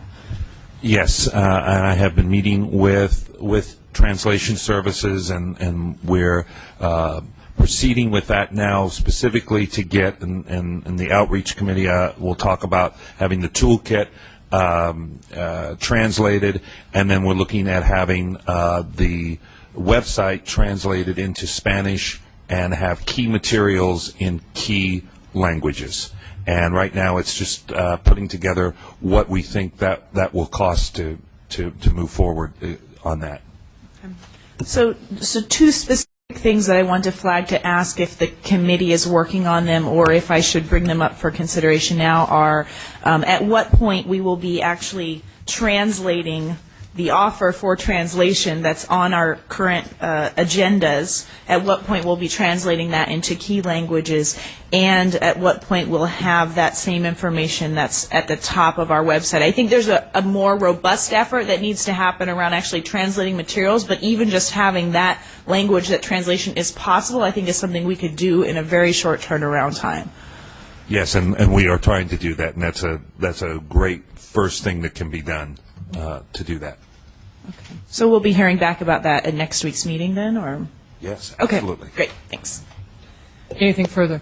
Commissioner Ward. Thank you. Yeah, it's a great point, and Rob mentioned in his briefing that he has been actively pursuing that, and I think next week's going to help. He's made some great strides in that with New American Media, and it's just we need support, in those things. So any support, great, bring it. We need it to get that done. Also, the video will be translated into Spanish as well, so we're going to have two versions of that. And I like to, I kind of undersold the value and the contribution that's being made by Chapman with this. The cost of production of doing something like this is huge. By them, simple things like background music. Stuff like that carries expensive licensing that wouldn't be available to us otherwise. But going through the university and with their generous donations, they have paid for licenses to large databases for things like music, graphics, and digital production, things like that. So that's why I realize the short notice and things on that, but we'll really need your attention on it this week because the value that we're getting by pulling this together in this way is enormous. Thank you. Thank you, Commissioner Ward. Anything further for the Public Information Advisory Committee? Seeing none, we'll move on to Finance and Administration Advisory Committee, and who will be providing a report in that regard. Commissioner Glamis-Mulek, please. Excellent. So at this time, first off on our action items, I'd like to invite Ms. Deborah Davis to join us here in the front. As Mr. Claypool indicated in his report, we are moving into consideration of Ms. Davis for our budget officer position as a retired annuitant. Ms. Davis has worked for the state for over 31 years before retiring, and I would like her to just say a little bit about the many different ways in which she served the state and her interest in serving the CRC in this capacity. Thank you very much. I've been retired now for 5 years this month. I thought there was an opportunity to come out and participate and share. As you mentioned, I worked for the state for 31 years, 15 different state departments, large and small, several one-person budget operations, so I'm familiar with that. Department of Finance, Department of Insurance, so it's varied, and so I thought that I could contribute to this important activity and bring something that would be useful. And so far with the group that we have, and I've been here all of a week, and I think we have a group that could get the job done. So I'm pleased to be considered to be part of it. So I'd be happy to entertain any either questions specifically directed at Ms. Davis or a motion to approve her as our budget officer. Commissioner Dye. Yeah, I'd like to make a motion to approve Ms. Deborah Davis as our new budget officer. Second. Wow. Who are you going to put down? I think I was first. I got it. Any further discussion among commission members? Okay. I do believe it would be appropriate to open the mic for public comment on the particular motion for approval of Ms. Davis. Are there any members of the public who wish to comment specifically on this motion? Seeing none, then I'll bring it back to the full commission and just ask for hands and affirmation on, or I guess Ms. Sargis, you can read it back. The motion is to approve Ms. Deborah Davis as the budget officer. Okay. All those in favor, raise your hand and say aye. Aye. All those opposed? Seeing none, motion carries. Thank you very much. Welcome. Thank you. Welcome. Thank you. She already did. She has. Excellent. So with that, welcome to the staff, and we will move into our second action item, which is the consideration of one additional temporary staff at the program analyst AGPA level, which would be effective through September 1st. So let me give you a summary and some of the options we've been considering around this. Between the time of our last meeting and today, we had designated Commissioner Filkins-Weber in conjunction with staff to work with CP on revising what we anticipated to be their role, which was I'll remind you, very significant and also very expensive in terms of our overall CRC budget. Because of the wise decision that was made to internalize some of the functions that CCP and CCE would have been the lead on, those functions have to go somewhere, and they've gone to our CRC staff, who's more than capable to take this on with some combination of their existing staff and overtime and an additional temporary position that would take us through the beginning of September.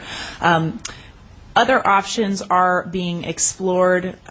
Our staff has been extraordinarily persistent and creative in figuring out how to augment their capacity. As I think it has been mentioned informally, there's a student assistant, Kermit Torres, and I don't know if he's here today. I have not met him personally. I don't think he's here with us in the room. He has joined as a student assistant for a brief period of time. They are looking to add an additional student assistant. We had discussed as a commission the possibility of adding a Coro Fellow onto the staff. Because of the location of the Coro Fellows that were available in Los Angeles, it was determined that it would be cost prohibitive, that for the same dollar amount we could actually hire on a temporary staff person that would be here in Sacramento where we needed them versus having to incur all those additional costs around travel. So with all that discussion in mind, our committee recommendation is that we do approve an additional temporary staff at the AGPA level, which are the salary levels that we approved some time ago, that this position would be effective through September 1st. So at this point, any further feedback from the committee? Yeah, I just wanted to comment that there's going to be every attempt to hire retired annuitant. I think we've been doing really well with retired annuitants, so we're definitely going to go back to that pool. But that is not a restriction on the hire. And at this point, I'd like to make a motion that we approve the additional hire of an associate. I'm not even going to try to say that at the AGPA level through September 1. Second.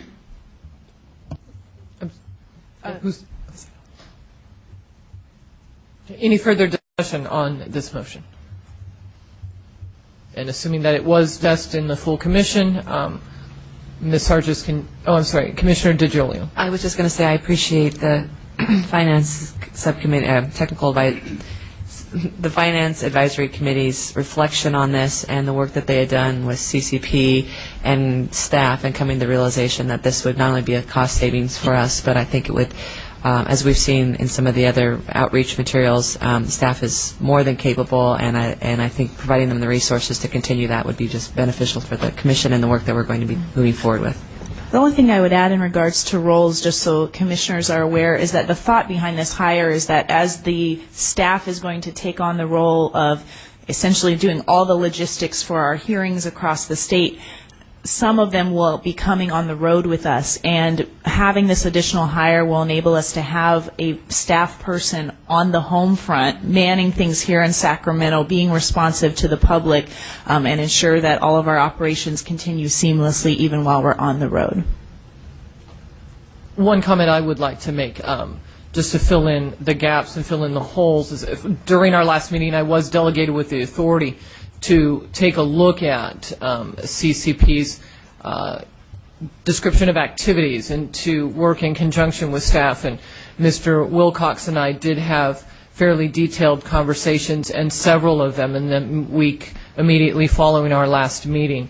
And in so doing, we really took a look at every possible activity. We worked out and looked at every potential avenue to utilize use CCP and their coordinated other faculties at CCE, I think is what it is, and we looked at it from every possible angle, and Mr. Wilcox had several meetings with them and several discussions even with Mr. Claypool and the members of the CCP, and we really struggled over this and really identifying a balance between how we could use staff appropriately and effectively, and also make a determination as to what's in the financial best interest of moving forward with this commission. So just to fill in that hole, I did do my due diligence based on the delegated authority conveyed by this commission in conjunction with staff, and certainly have appreciated the recommendations and how several other commission members have stepped up, Commissioner Ward and all of his work with the videos you'd heard about before, and I'm certainly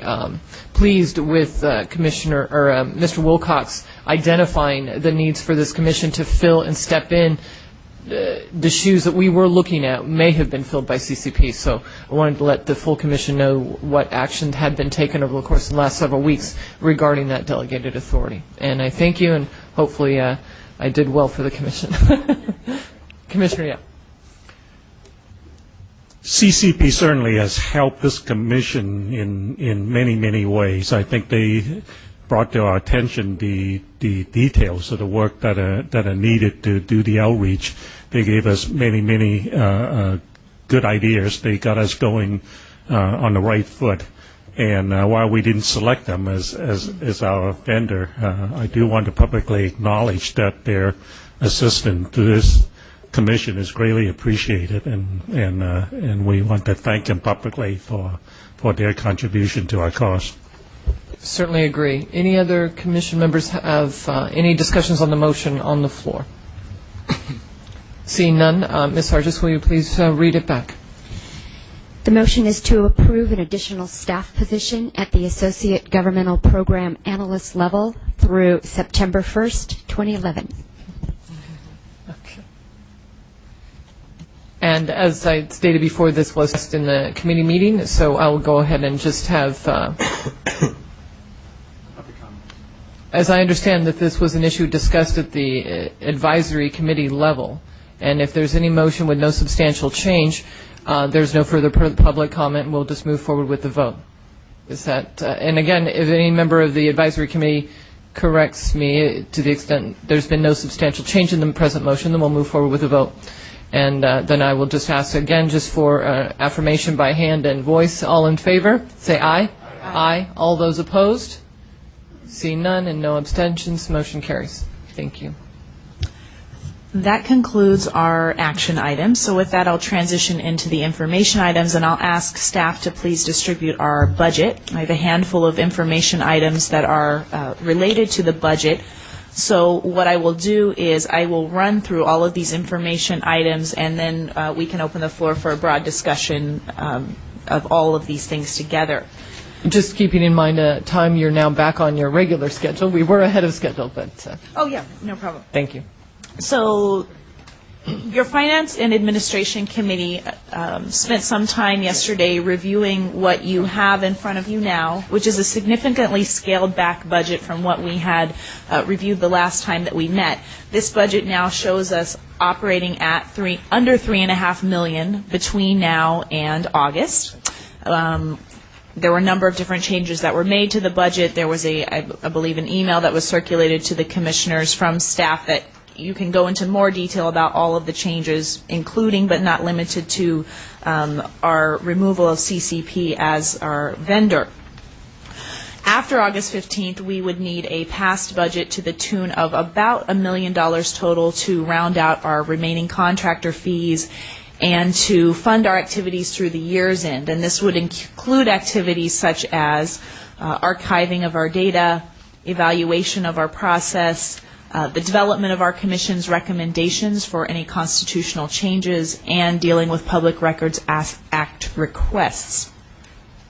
As Mr. Claypool mentioned in his report, we do already have the budget request in for the $1 million that is already reflected in our current year budget, which to translate means the money that's already owed us, in effect.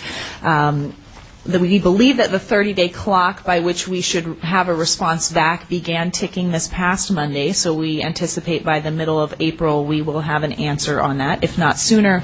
Mr. Claypool does feel confident that we've received positive signals that the request will be granted based on the need that we've been able to demonstrate.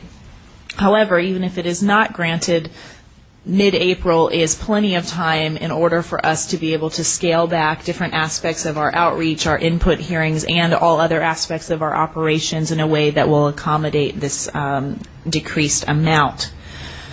The budget change proposal, which is to translate the additional monies that we'd like to request in addition to what we already have, which is known as the spring finance letter, will be submitted next week. And the thought behind waiting on that was we really wanted to have confirmation on the action regarding the Voting Rights Act attorney and regarding the technical team so that that could be included. The other budget information items to flag for you, as the one member of the Finance and Administration Committee who sat with the legal committee last night during the interview and discussion process related to the Voting Rights Act attorney, I did want to flag that part of that discussion was an acknowledgement that the line item we currently have in the budget for our legal services exclusive of litigation may not in fact be sufficient to meet our VRA needs. The legal committee hopes that with the engagement of the full commission today we will be able to identify the strongest candidate or team that can fill the VRA position, and then we can come back to revisiting any budget implications before we close this meeting in order that we're still on timeline to get that spring finance letter in. Ms. Johnson was able to update us that our expenditures to date have been $240,000. That includes all salaries. It also includes any travel and per diem requests that have been received and processed by CRC staff. I say that as an entree to remind commissioners that regular and timely submissions of your requests would really help us to get a better handle on our burn rate and enable Ms. Johnson to do her job. Staff has requested that commissioners do submit their TEC forms broken out by trip. They informed us that when commissioners bundle trips into a single form, that if there's a problem on any one aspect of one trip, that it actually holds up the entire bundle of reimbursements. So for future submissions, please keep that in mind. They also requested that the per diem forms be submitted on either a biweekly or a monthly basis. Staff is able to work with commissioners individually to set up a structure, a form that will be individualized, that can minimize errors on your specific trips. I think there's been a variance amongst commissioners on how many errors we've had in our individual forms, so it would greatly behoove us each to just reach out to staff. I believe Raul is point, is this correct? Raul is point on creating those forms, or Christina? Okay. So working with Christina to have those created. We've also been instructed that rather than hold our forms until the next meeting to submit them, that we should submit them by mail so that we can continue to process them as quickly as they become available. So with that, are there any other budgetary information items that either Commissioner Yao or Commissioner Dye would add? Just to clarify the drop, remember we originally had a budget of $6 million for all the periods. And basically this just separates, again, the $1 million that's already been appropriated versus the overage for that. By eliminating CCP, we saved about $1.4 million. So just to let you guys know. Wonderful. Any further? Commissioner Yao. We also learned that we have spent just a little bit under $250,000 up to this point in time with the best information that we have. So it's a very small amount compared to the total budget that we have. But Ms. Davis, did you have anything to add? Yes, just one to the information provided. I think the name mentioned was Johnson. I'm so sorry. That's fine. Just trying to clarify for the record. Thank you. Thank you so much. Anything further for the Finance Advisory Committee? I just really want to commend both the committee and the staff. To look at this budget now, and actually I hope that we get our spring money, but to look at the fact that we're functioning within our budget is just really outstanding. I'm very impressed. Thank you very much. So if there are no further questions regarding the budget, there are two additional information items in closing. One is that in accordance with our governor's efforts to deal with California's budget situation, the CRC will be moving in the coming months from our current office space at 1130 K Street into the Bonderson building, which I understand are fairly spacious accommodations. So I'd ask Mr. Claypool to please, if we can get our floor plans of the new space, and if you could say a few words regarding that transition. Certainly. We were approached at the actually 2 weeks ago by the Department of General Services about moving our spaces out of a state leased facility, along with I understand the Commission on Economic Development is also moving. The savings that they said to us are significant to the state. It's about $38,000 a month on space, so it's a move that needs to be made. We have space available for us and for them within state-owned buildings.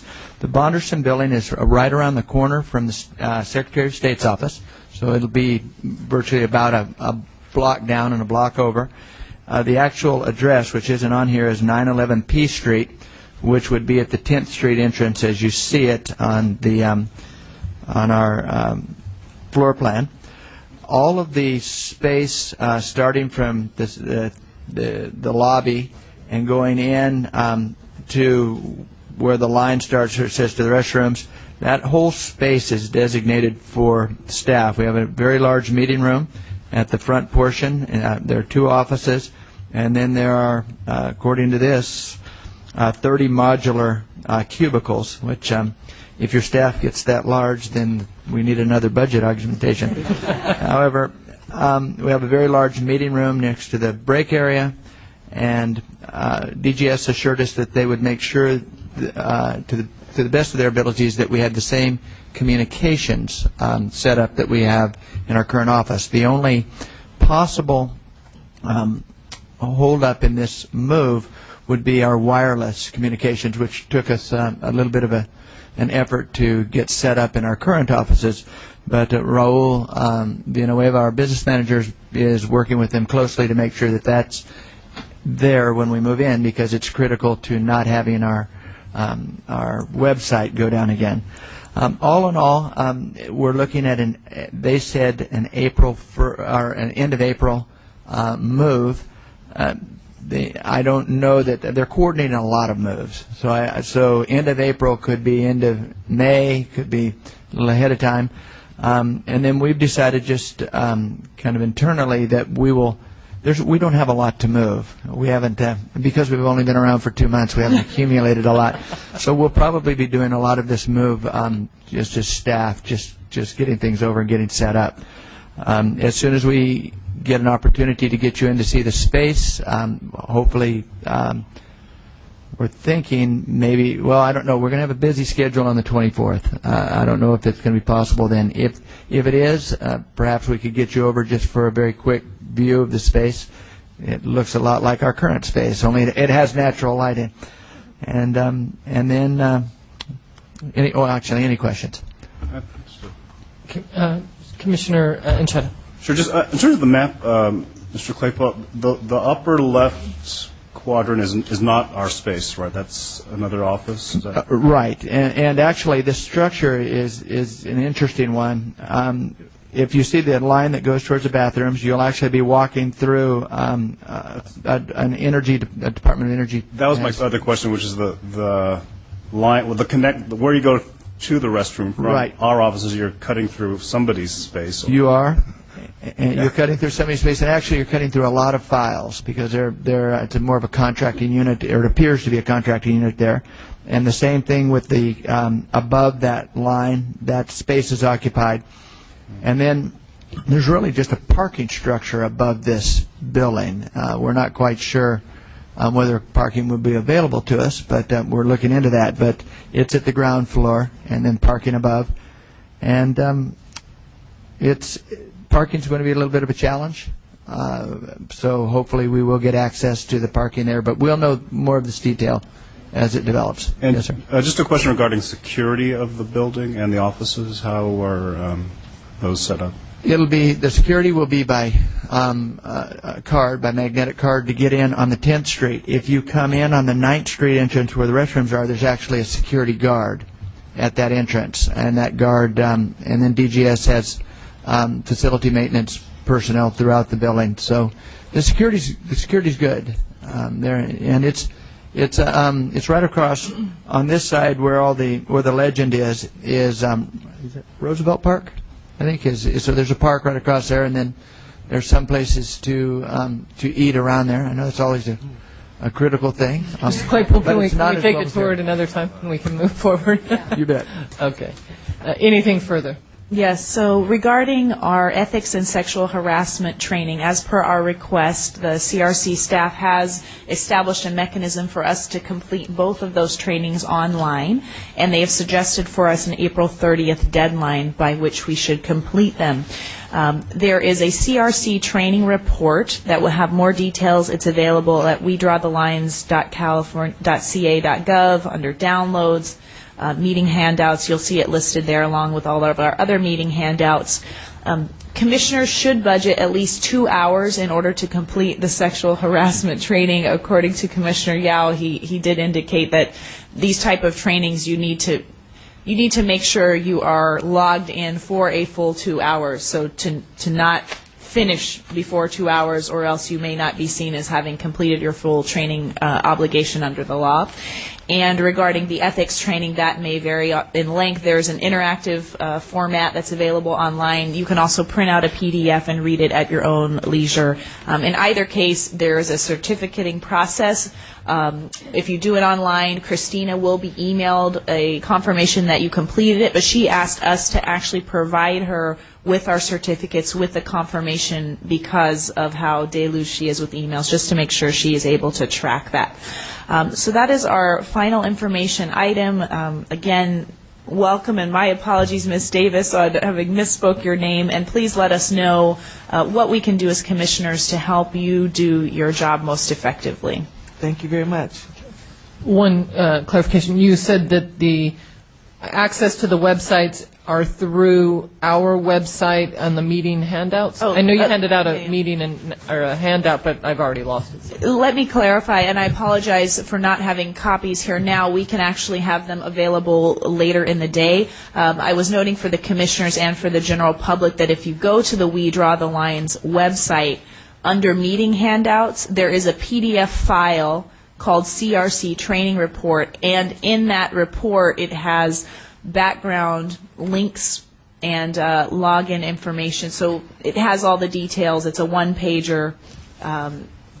Take a look at it. We'll have it available later here today, but it's fairly self-explanatory. I see. So that was put up on the website to advise the public so that they could follow and see the training we were provided. Yes, and if Great. commissioners would like to take a look at it before we have the physical copies available, it is there for your review. Terrific. Anything further?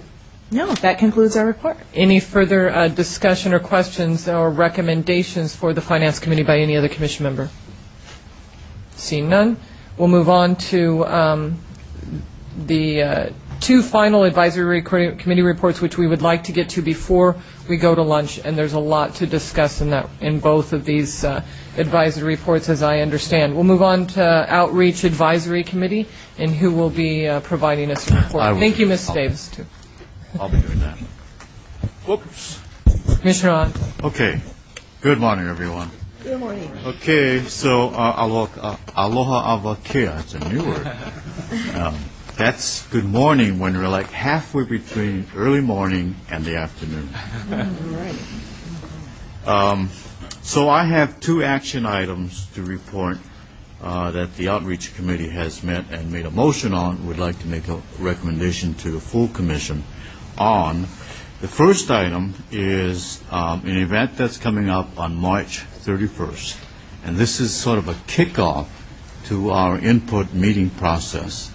This event will be held in San Francisco, the DoubleTree Hotel, again on March 31st, and it's being done in conjunction with Common Cause and a number of other supportive partners. So I'm going to ask Rob if you can tell us a little more detail about this event. Yes, thank you. Redistricting California held a very successful redistricting conference. Some of our Southern California commissioners participated in January. They're going to have another one this time, as was stated, in San Francisco. And part of that will be they're going to have a media briefing in the morning that Commissioner Anchetta is already scheduled to participate in with New America Media and the ethnic media across the state. The commission will be featured during the luncheon. This is a great opportunity for the commission to be highlighted and to be out there in a very public way, especially with the media in a key time before our public input meetings. So we're very thankful to Redistricting California for everything that they have done, and also with their partnership in putting together the toolkit, which we're going to talk about. But this is a great opportunity for the commission to, as you said, sort of kick off as we go into this next phase. And part of that event, we're actually going to have, or we're going to disseminate at that time, the schedule of the input meetings that we'll be having throughout between now and August. But we'll go through that next. Anything else you want to add on to that? Committee members, subcommittee members? Or questions from the gentleman? You mentioned that was an action item. Is there a proposal before the commission? Yes, I would like to have a motion to go forward by the full commission to endorse this event. I'm sorry, we couldn't hear. I was thinking that we should have a motion to endorse this event as a commission. Maybe it's not necessary, but I'll throw it out on the table. Did the committee feel that it was necessary? Not necessarily. Okay. Is there a second? Could I ask for clarification of just what your thinking is? This is the first time this type of a request is coming before the commission, so what do we mean by endorsement in this regard? The sense was that since we're going to begin this whole process of going out throughout the state and regional meetings, that this would be sort of a formal announcement of this event, that we're beginning this process. And so by endorsing it as a motion, it's a way of saying we're ready to begin this formal process. And may I add to, I think that the idea here is that as many commissioners that are available that day attend this, or make an attempt to attend this event, and show a full force, if at all possible. Commissioner Aguirre. Yes, perhaps we could have Mr. Wilcox chime in. Yes, we are working with Redistricting California as far as how many commissioners that we need as far as what's appropriate and in the presentation with the lunch. So I don't want to do a broad call for commissioners all from the state. I appreciate that. And this event is a vehicle that we're able to use and to promote ourselves and what we're doing. And I don't think it is necessary that we have, because we have this relationship with Redistricting California. We will be featured. The commission has been featured before at the conferences. So, Commissioner Yao. I think it's good that we have this discussion on this particular conference, because it's really a change in the direction that was given to the commission since the beginning. If you recall, that was mentioned that the first of this redistricting CA conference was in January. 3 of us were present to give the welcoming address, but we were given the direction that we cannot stay and receive the redistricting information. And I believe that this time around we're being encouraged to participate and not just be present to address the audience in terms of welcome to the conference. So I want to call attention to that, number one. And number two is, I do believe, having said to the advisory committee, we may want to be an active participant in terms of having a booth, in terms of distributing material, and on and on. So the change in direction I want to bring before the commission is that we are going to be an active participant as compared to just showing our presence at the conference. Commissioner Dye, you were next in line. That's why from previous. I'm going to go ahead and cede to Commissioner Raya. Okay, Commissioner Raya, and then Commissioner Aguirre. Okay. I'm on the outreach committee, and I think right now there's some words floating around that I don't think accurately convey what I understand to be our role and our not really even a decision. It's someone else who it's their conference. It's not our conference. I think endorse. I understand. Yes, we think it's a great idea. Is that an endorsement, so to speak? But I don't. I think endorse carries a meaning that we don't necessarily want to use because it is not, again, our conference. We're just, invited to participate and to participate in not as the commission. So we had this discussion yesterday about not having. This was not something that everybody needs to show up to, or that it's really even perhaps advisable, but that we would have some people actively attending. Yes, I am a commissioner. I'm here at the conference. Not me. I'm just saying that. But so I think we need to go cautiously. We still have the prohibition against taking information that is not in our public meeting. And so I think we need to be cautious about our understanding of what our role is going to be at this particular conference. Commissioner Aguirre. Yes, and I would, echo what Ms. Raya just mentioned. Regarding our participation, I would ask Mr. Wilcox what the request for participation is. I understood from the discussion that commissioners were being featured during the lunch time and be presented to the public, and then we would kind of gracefully bow out.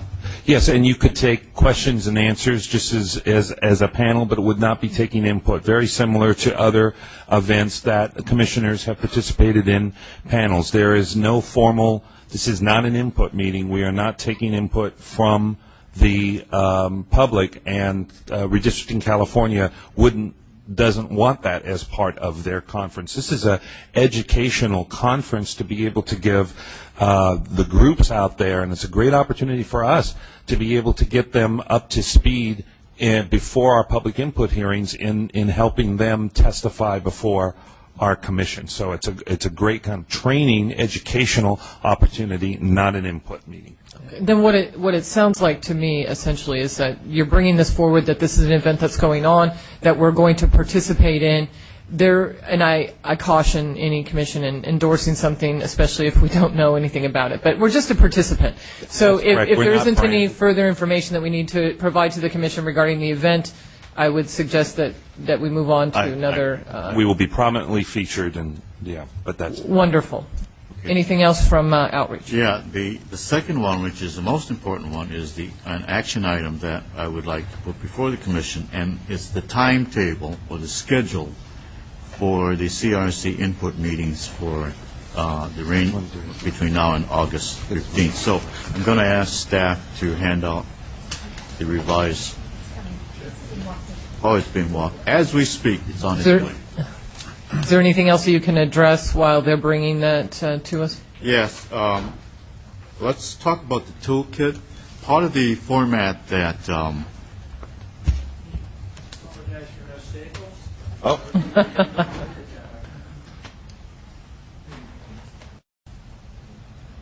right on the dime. All right. Thank you.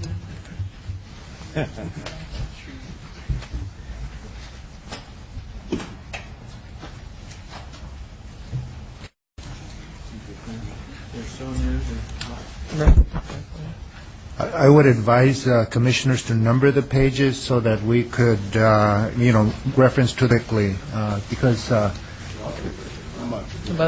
Okay. All right. Commissioner Antai, or okay.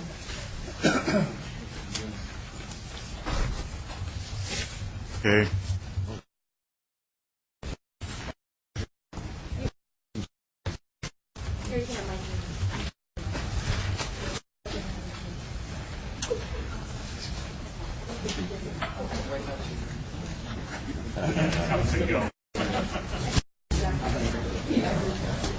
Antai? So just the.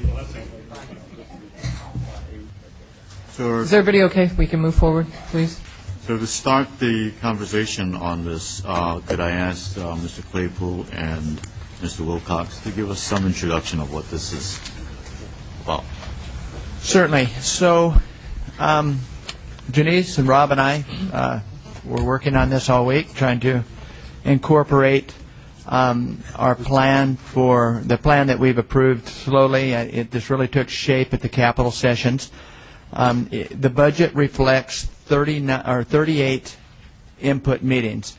The Act and the Constitution require that you have pre-input meetings and post-input meetings. The reddish color are your pre-input meetings. The purple colors, as it says in the legend, are your post-input hearings. And then green is everywhere that we envision that you would be meeting in an open session with your line drawer. I should tell you that you'll see a lot of that in there. Those aren't necessarily mandatory meetings. We're just noticing those meetings to make sure that if you need that time with your line drawer, you have that time with your line drawer. Yellow signifies business meetings, and we're noticing business meetings along with the line drawer meetings to give you that type of flexibility. Where you see an asterisk, it's if necessary. Where you don't see an asterisk, for instance, on the very first page on April, when you see Region 4, the meetings in Los Angeles, Pico Union, Watts area, we would have a business meeting that day, try to secure the facility for the entire day. You could have your business meeting ahead of time, and then we could meet. So clearly, if there are items of business that have to be concluded, we're going to need the full commission, or at least a commission, as a quorum of the commission, in order to be able to transact business. Running through this, I received input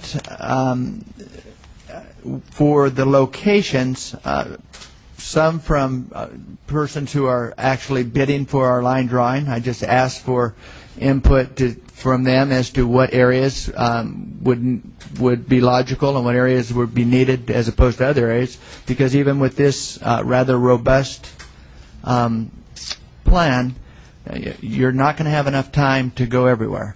And that was the whole idea behind Rob's media campaign, to get this commission out to different sites so that we could augment the commission going places with the commission also making appearances in areas that we're not going to be able to go to. In the first round, all 4 Section 5 counties are visited. So if you go to April 13th and April 14th, you'll be in actually, Yuba City is not in the county itself. It's across the river from Yuba County, but it had the facilities that we needed in order to have the meeting. Then there's Salinas on the 14th. Coming over to May 5th, we go to Hanford, which is in Kings County. And where was the last one? Salinas, Merced. Okay, yes, on May 3rd. This all rolls up. You have more meetings in pre than you do in post meetings by, I think, 1 or 2. And it all rolls up into a meeting on May 25th, which we envision to be in Northridge for gathering the information. Not only, this says organized groups. It's an organized group engagement similar to the engagement we had in our last session for groups here in Sacramento. The concept is these groups are going to need a longer amount of time to present things that have been worked on, in some cases for 1 or 2 years prior to this occurring. We will certainly also take public comment from anybody wishing to come into the Northridge area, because it gives us some coverage as well. But we're going to try to separate the two engagements, the organized groups, from the other individuals, mainly to give individuals coming in an opportunity to give their testimony without having to wait in an extremely long line behind organized groups who are taking larger blocks of time. On the 26th and 27th, it was envisioned that those would be open in the Northridge area as well. We understand from Commissioner Baraba that the Northridge campus now has an extraordinary state-of-the-art facility. We're hoping that we can take advantage of that so that this can be projected to the public and so forth. And that's why we're having the 3-day venue, similar to when we were in the Claremont colleges. And if we get the same level of consideration we got from Claremont, we'll be very lucky indeed. We start off after that. Let's see, we're in May. We have the 26th and 27th. On the 28th and 29th, we adjourn around the Memorial holiday while the line drawer has the opportunity to work with your instructions. And then it was envisioned that we would come back on Wednesday, the 1st of June, to continue your deliberations where you direct the line drawer. And we would come out hopefully by June 6th with the release of your first draft maps.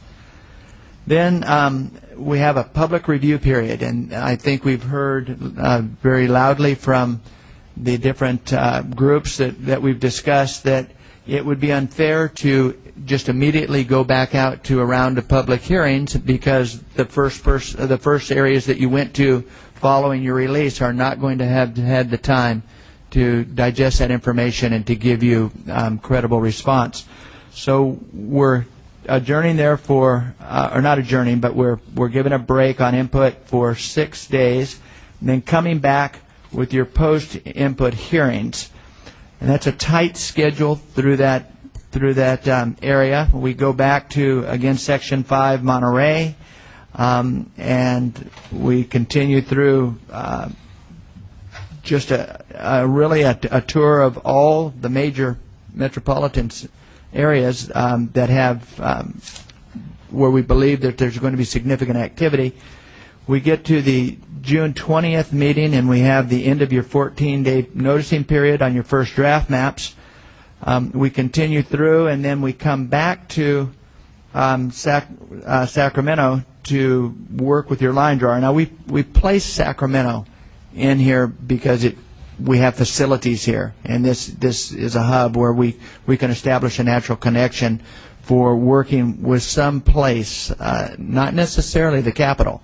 Again, you're going to need to have a media center, something where we can project these maps up where people can see them, and we're working on that. The legislature's been gracious in providing these facilities, but they don't, unless they give us one that's larger and has a better projection capability, we would probably be better off looking for a different facility, and Janice is working on that. So we have 2 dates that are fairly significant at the bottom on the 29th and 30th, because if you just put the June map over the July map, you'll see that we have 2 dates on the 13th and 14th of July that haven't been determined yet.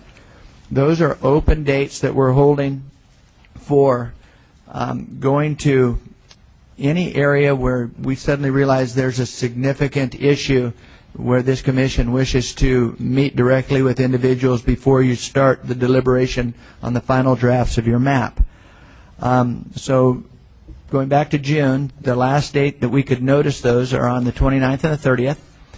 Then we're envisioning on the 1st of July, you release your second draft of maps, and as important, your first report drafts, so that the public can see the reports that are going to be attached to these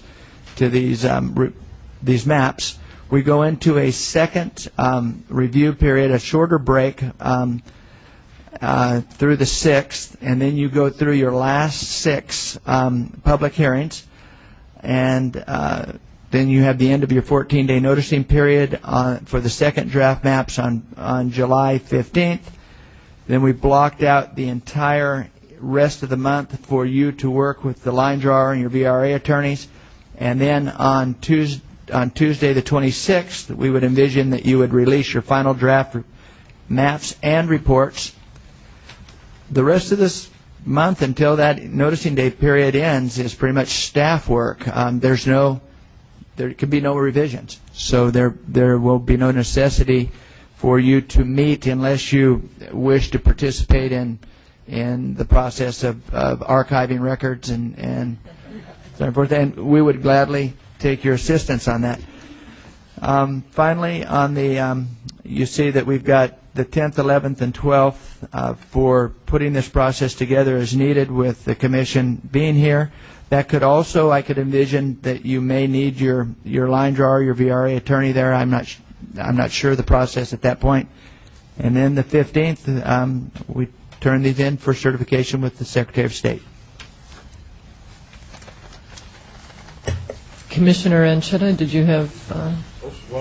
you were the first. I'll start the question. I'm sure there are many other questions coming up.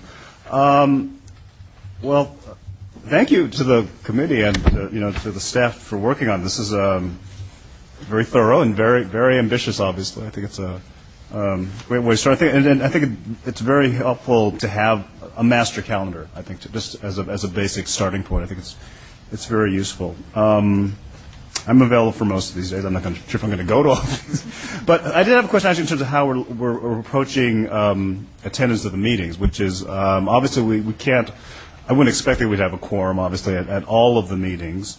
Certainly for the business meetings, we would expect a quorum since they're business meetings. I did have one question on a couple of the days where, and this is specifically on the May calendar, the 26th and 27th, and maybe this is a question for Mr. Miller, which is that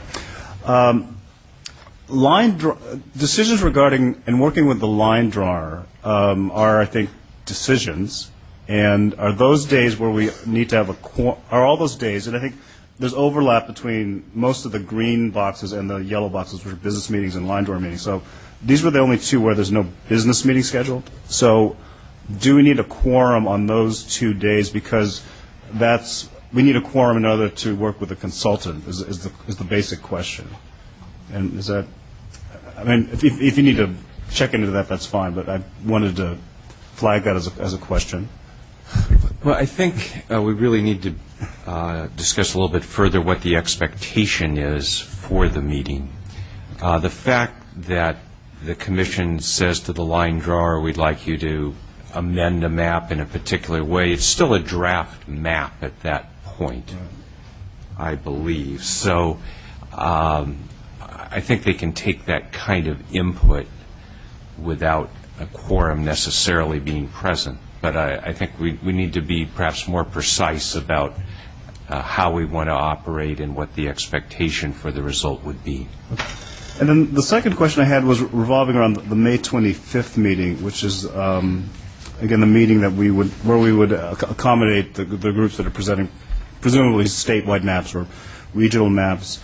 I'm wondering, and I don't know if we've gotten any signals regarding how many of those maps we might be expecting. I'm wondering if it might be appropriate for the commission to at least sort of put out fairly soon some sort of notice, say, if you are planning to present this map, could you let us know that? Because I'm not sure if one day, it might be sufficient, but I don't know if one day in Northridge would be sufficient.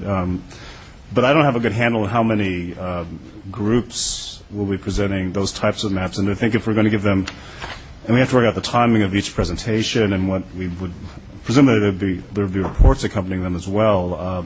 I don't have a good sense of what we're dealing with right now in terms of those numbers. And again, one day may be sufficient. It might be too short. I'm not really sure. But if we could, it might be good to think about whether we should get some information prior to, or more signaling from outside, so we get a sense of how many we might actually be dealing with at that point. Okay, Mr. Claypool. Okay.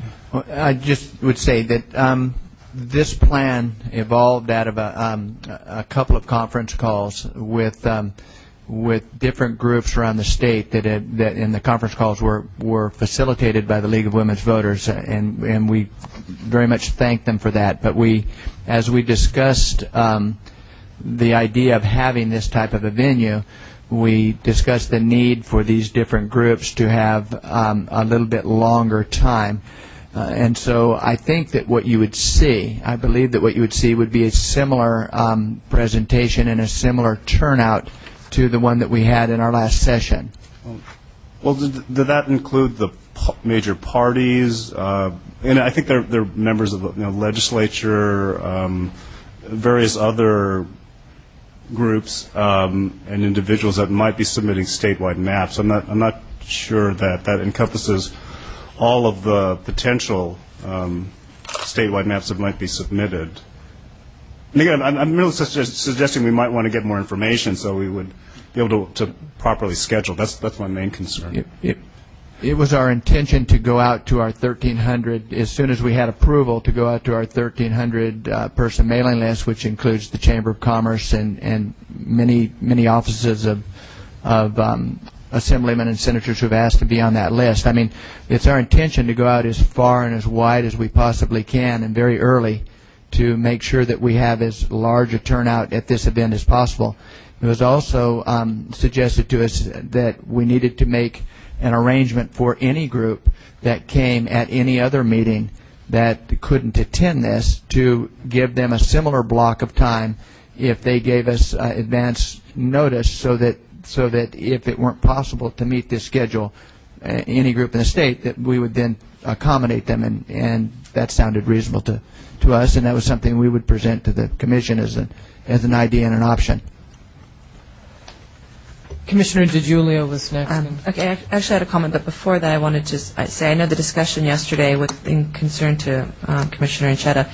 You'll notice there's 2 days for the line drawers, well, the input day, and then there's 2 line drawers, then there's almost a week break, and then we come back. I think the initial thought was we as a commission could get our ideas together after getting some of that information, give some direction to line drawers, but really the opportunity for them to process a lot of that material would give us an opportunity to come back then later in June, the first week in June, to start the line drawing.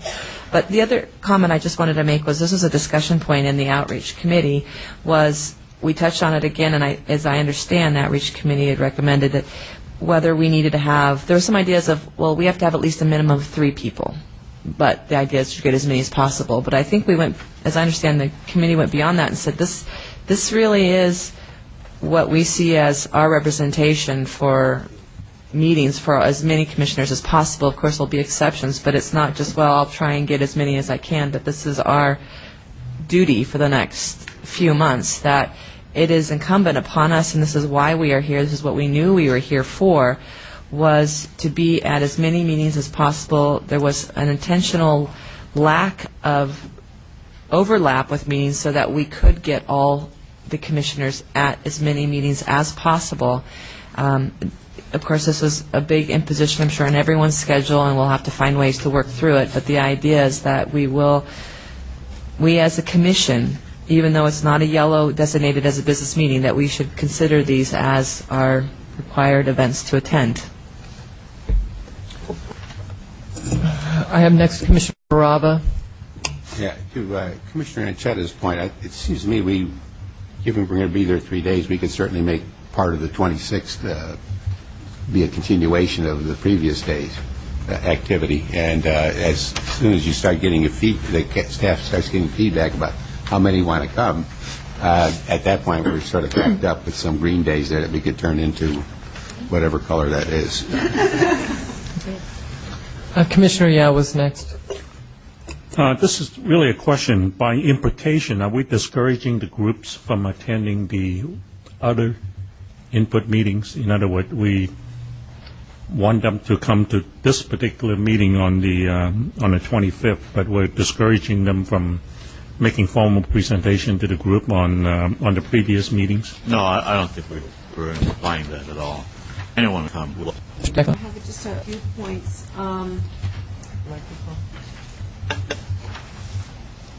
One, I want to agree that 1 day may not be sufficient for what we're calling organized groups. My experience last time around is you have all kinds of organized groups that become groups just for the purpose of redistricting that, just surface. And so they may not be even people that we know how to reach right now through our messaging, because they just form for the purpose of drawing maps. So, and we want to hear from them. So so I just want to echo that. So we may need more time since we're already in one place. I know that you probably thought about all this, but I still want to raise it. For Northridge, if that's going to be the first place where we have this big group meeting along with very public line drawing, I'm wondering if Northridge is accessible to folks. And I mean, we were going to look at transportation issues, all of that, because you will have people coming not just from LA but from all over to do this. And I know it sounds like they've got great facilities, but I really, really urge us to think about accessibility as an issue for these big public meetings that are going to draw a lot of attention. So I have a concern about that. I don't know my way around yet very well, but my instinct is that Northridge is a little removed. I don't know if that's true. Yes, it is true. And even in terms of flying in and all that stuff. So forget public transportation. I have a sort of similar concern about the fact that from then on out, all of our business meetings are envisioned in Sacramento. And I know we've been doing that, but these are meetings that are specified that we're going to be here with line drawers. And those are, again, going to be incredibly, we're going to want and get a lot of attendance at those meetings. And I think we may think about alternating between North and Southern California for a lot of that high visibility map drawing business work. Next was Commissioner Araya. I want to follow up first on Commissioner Blanco. I guess remoteness is in the eyes of the beholder to some extent. I don't personally consider Northridge remote, and as much as Commissioner Parvenu encourages us and Commissioner Yao to use public transportation in Los Angeles, to a large extent, that just is, we're not going to be able to build our locations around public transportation. Okay, that's one response there. The other thing is I think we need to address, I'm not sure, Mr. Claypool mentioned the times that we're considering holding, that these are evening meetings. The hearings will, so your calendar looks like your whole day's blocked out, but it's really evening meetings beginning perhaps at 6 and going on as long as needed. That's correct. And the only possible exception to that would be the Northridge venue itself, because then we could block the evening for the general public, which would be more convenient to them, and hopefully have any group that wished to present in a daytime venue. Commissioner Dye was next. From some time ago. Okay. Commissioner Aguirre was next. Yes, thank you. Certainly, we want to thank the staff for all the great work that they did in this regard.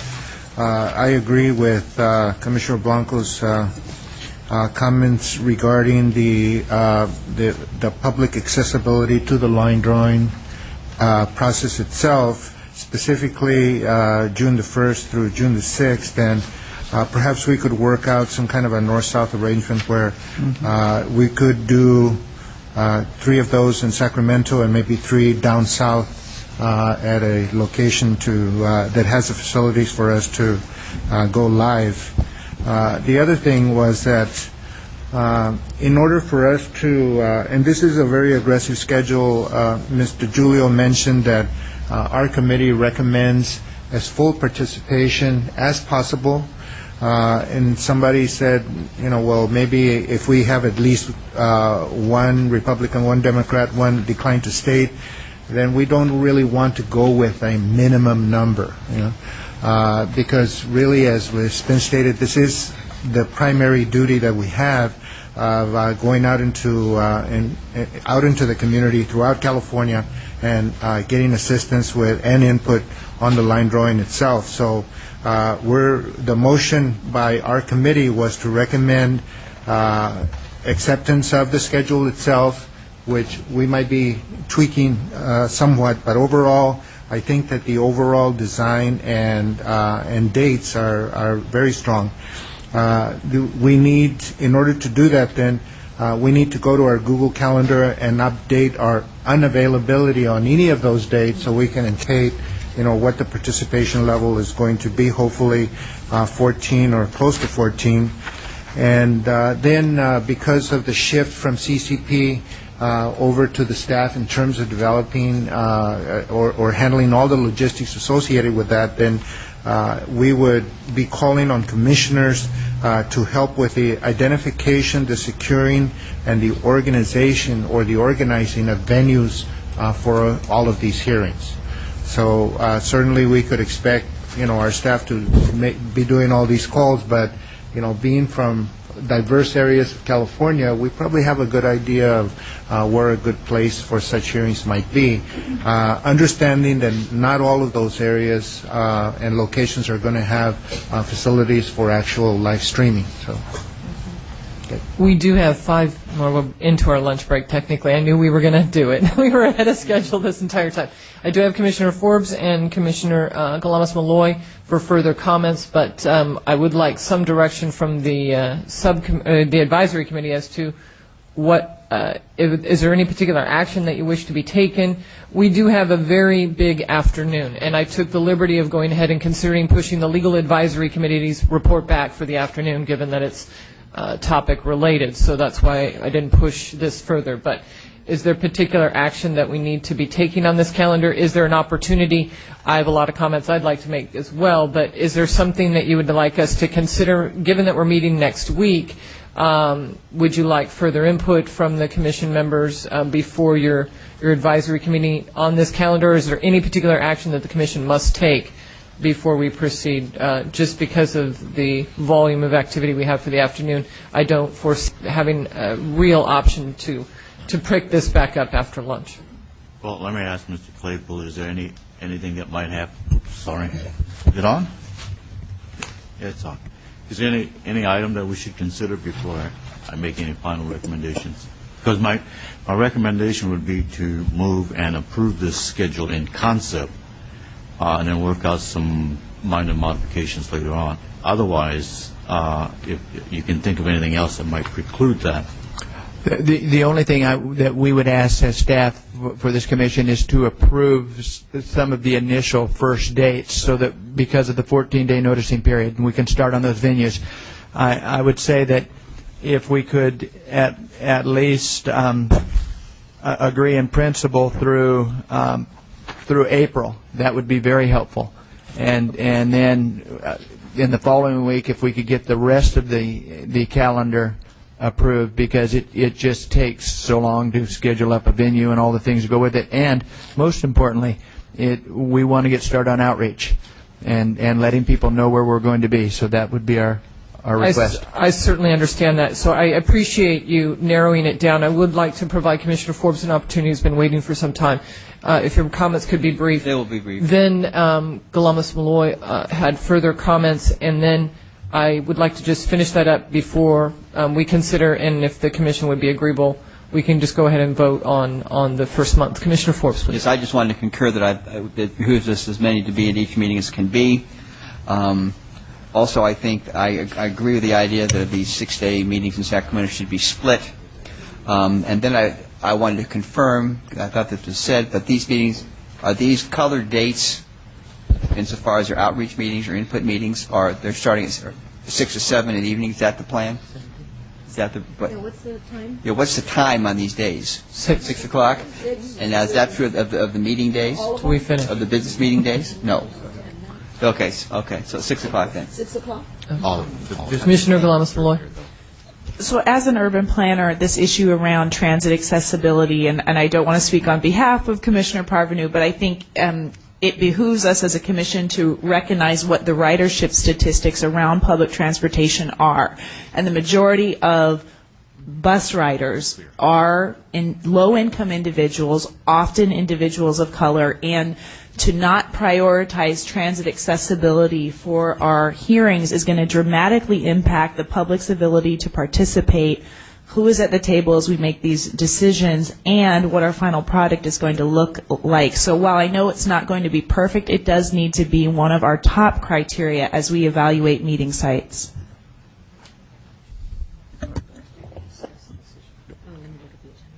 Briefly follow up.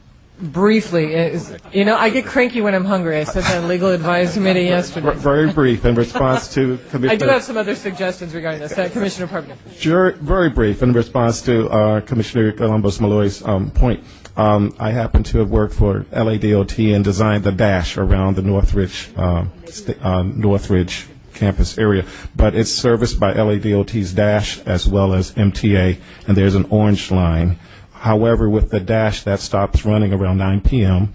The MTA runs throughout the evening, but intermittently on a 1-hour schedule later in the afternoon. It is accessible. It is remote, though, but there is some public transit. This is a discussion that needs to continue, and I think that given that this is the first time I've had an opportunity to look at this schedule as well, I have a number of comments that I would like to make. But in the interest of time and in the interest of the agenda, what I would suggest, Mr.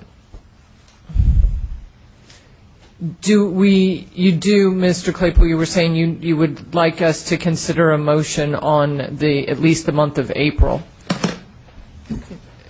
Okay, so I'll negotiate at least 2 weeks. The reason I ask is because I don't know, I'd like to focus some of our discussion in the interest of time to this particular month. I would like the other commission members to recognize that we are meeting next week, and we have a lot of time set aside for full report backs where we can have a better discussion. Everybody can absorb and make all of their comments either to subcommittee or in the full commission meeting next Thursday. And I would say they can also, in the meantime, one of the ways we've been doing funneling stuff to staff to discuss for the following meeting, you can do that in between now and the next meeting as well. Well, generally they're funneling it to the chair.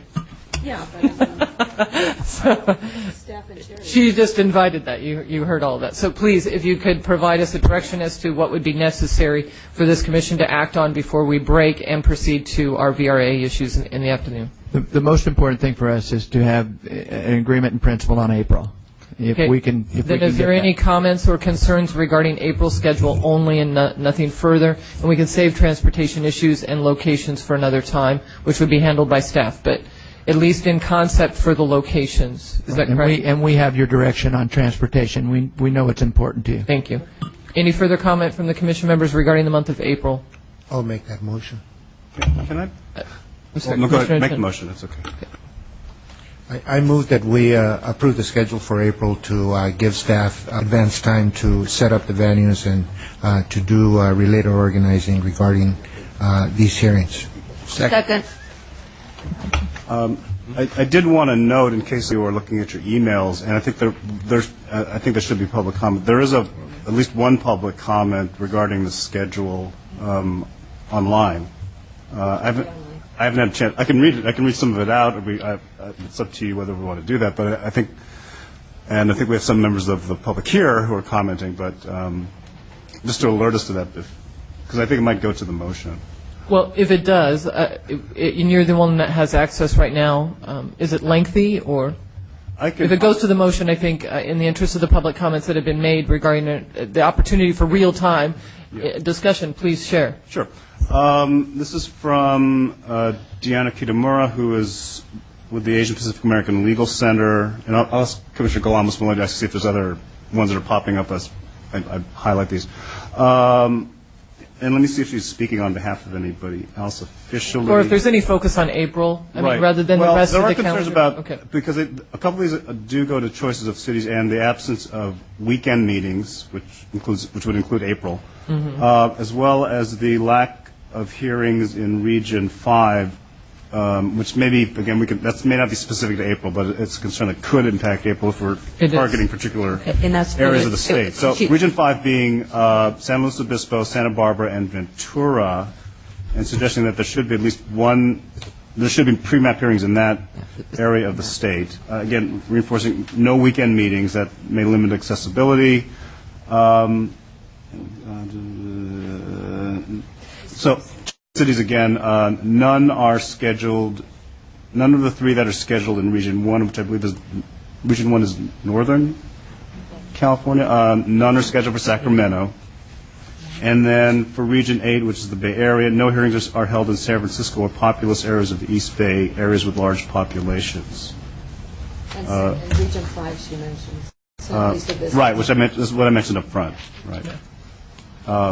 And I don't know if we have any additional. Just these have just come in really within the last few minutes. That's the only one we've been through with. So we have a motion on the floor. Any further from any of the commission members regarding the motion? I do. Okay, Commissioner Blanco.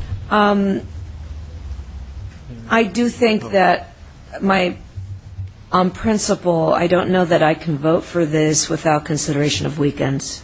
We had talked about that extensively in the past, that even if we did nights, that's difficult for many families to come after work to these meetings. And I think we had kicked around often the idea of weekend meetings. I'm not sure why they fell off. I didn't notice it, and yet I know we had talked about it in the past when people have said, well, Saturdays there's soccer, but maybe these days. And, we have talked about this on and off in the past.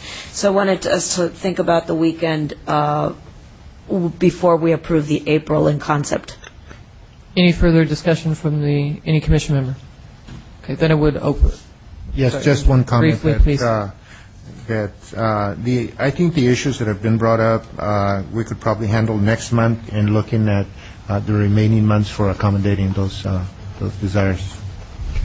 Anyone else?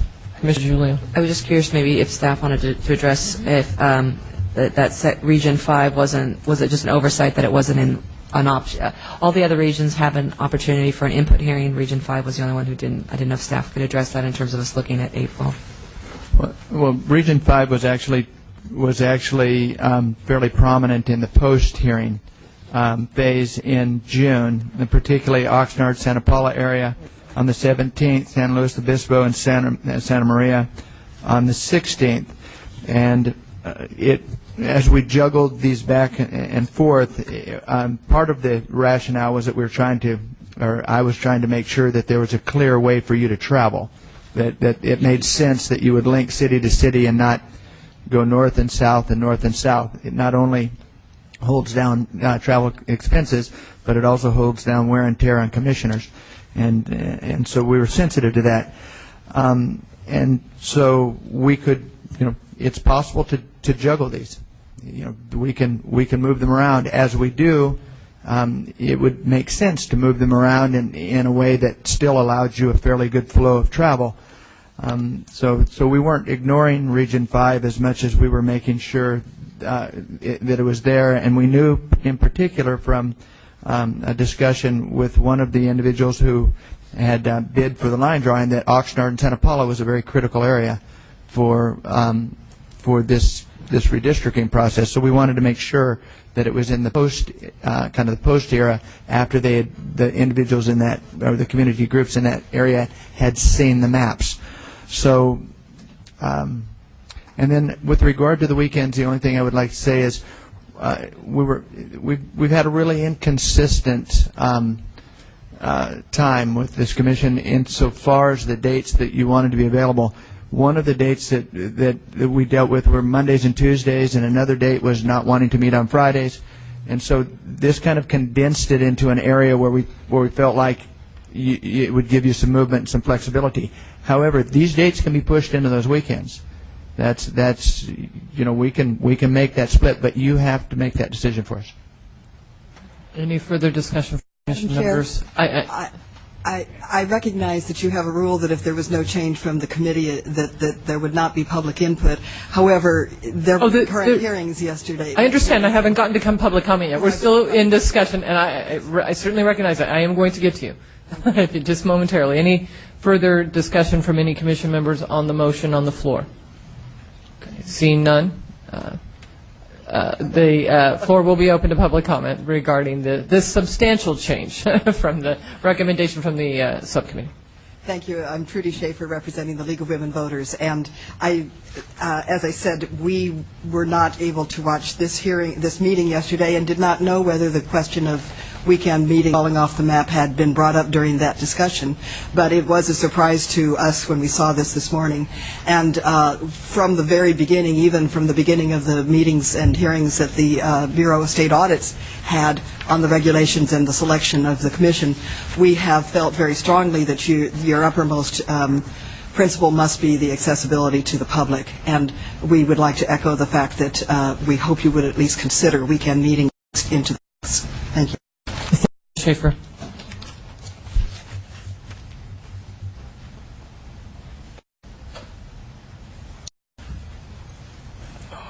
Good morning again, Jim Wright. Your consideration of evening meetings precludes people that work second shift from participating.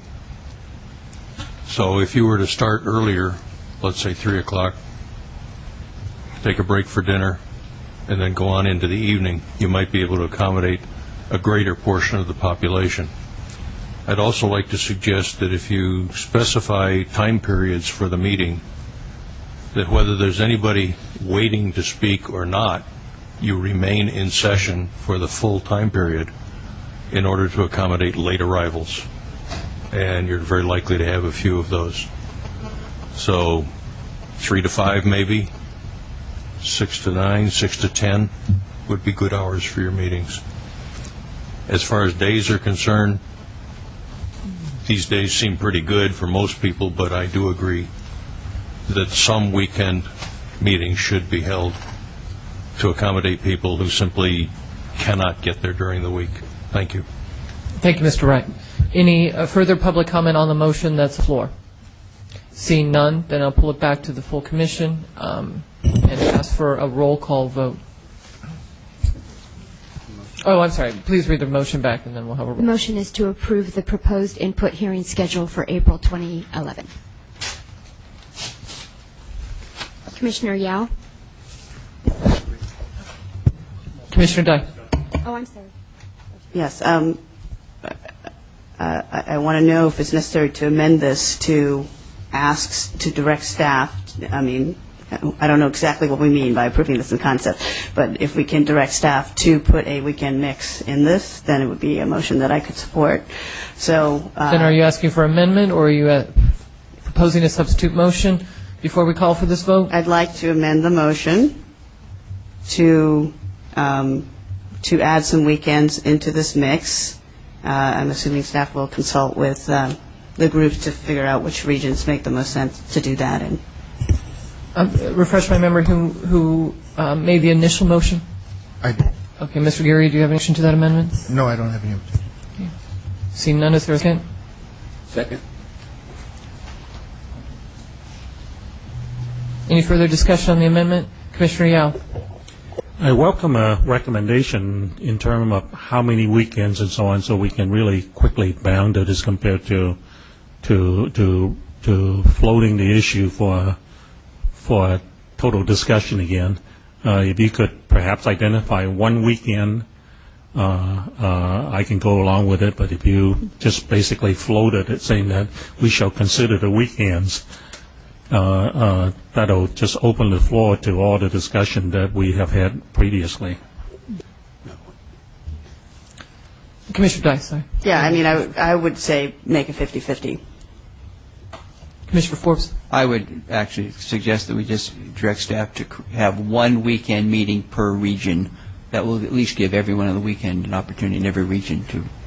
Commissioner DiGiulio. On a logistical note, I'm just looking at a calendar.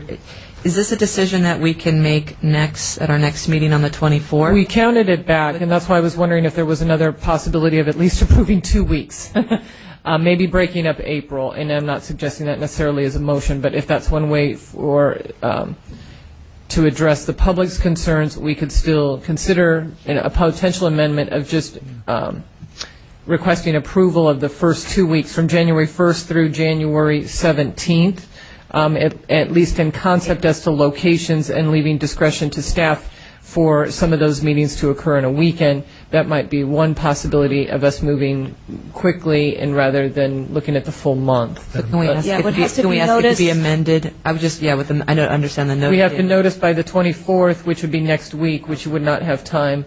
So can we ask for another amendment, maybe for it to be the consideration of the first 2 weeks? Yeah, I think our executive director just signaled that would be okay.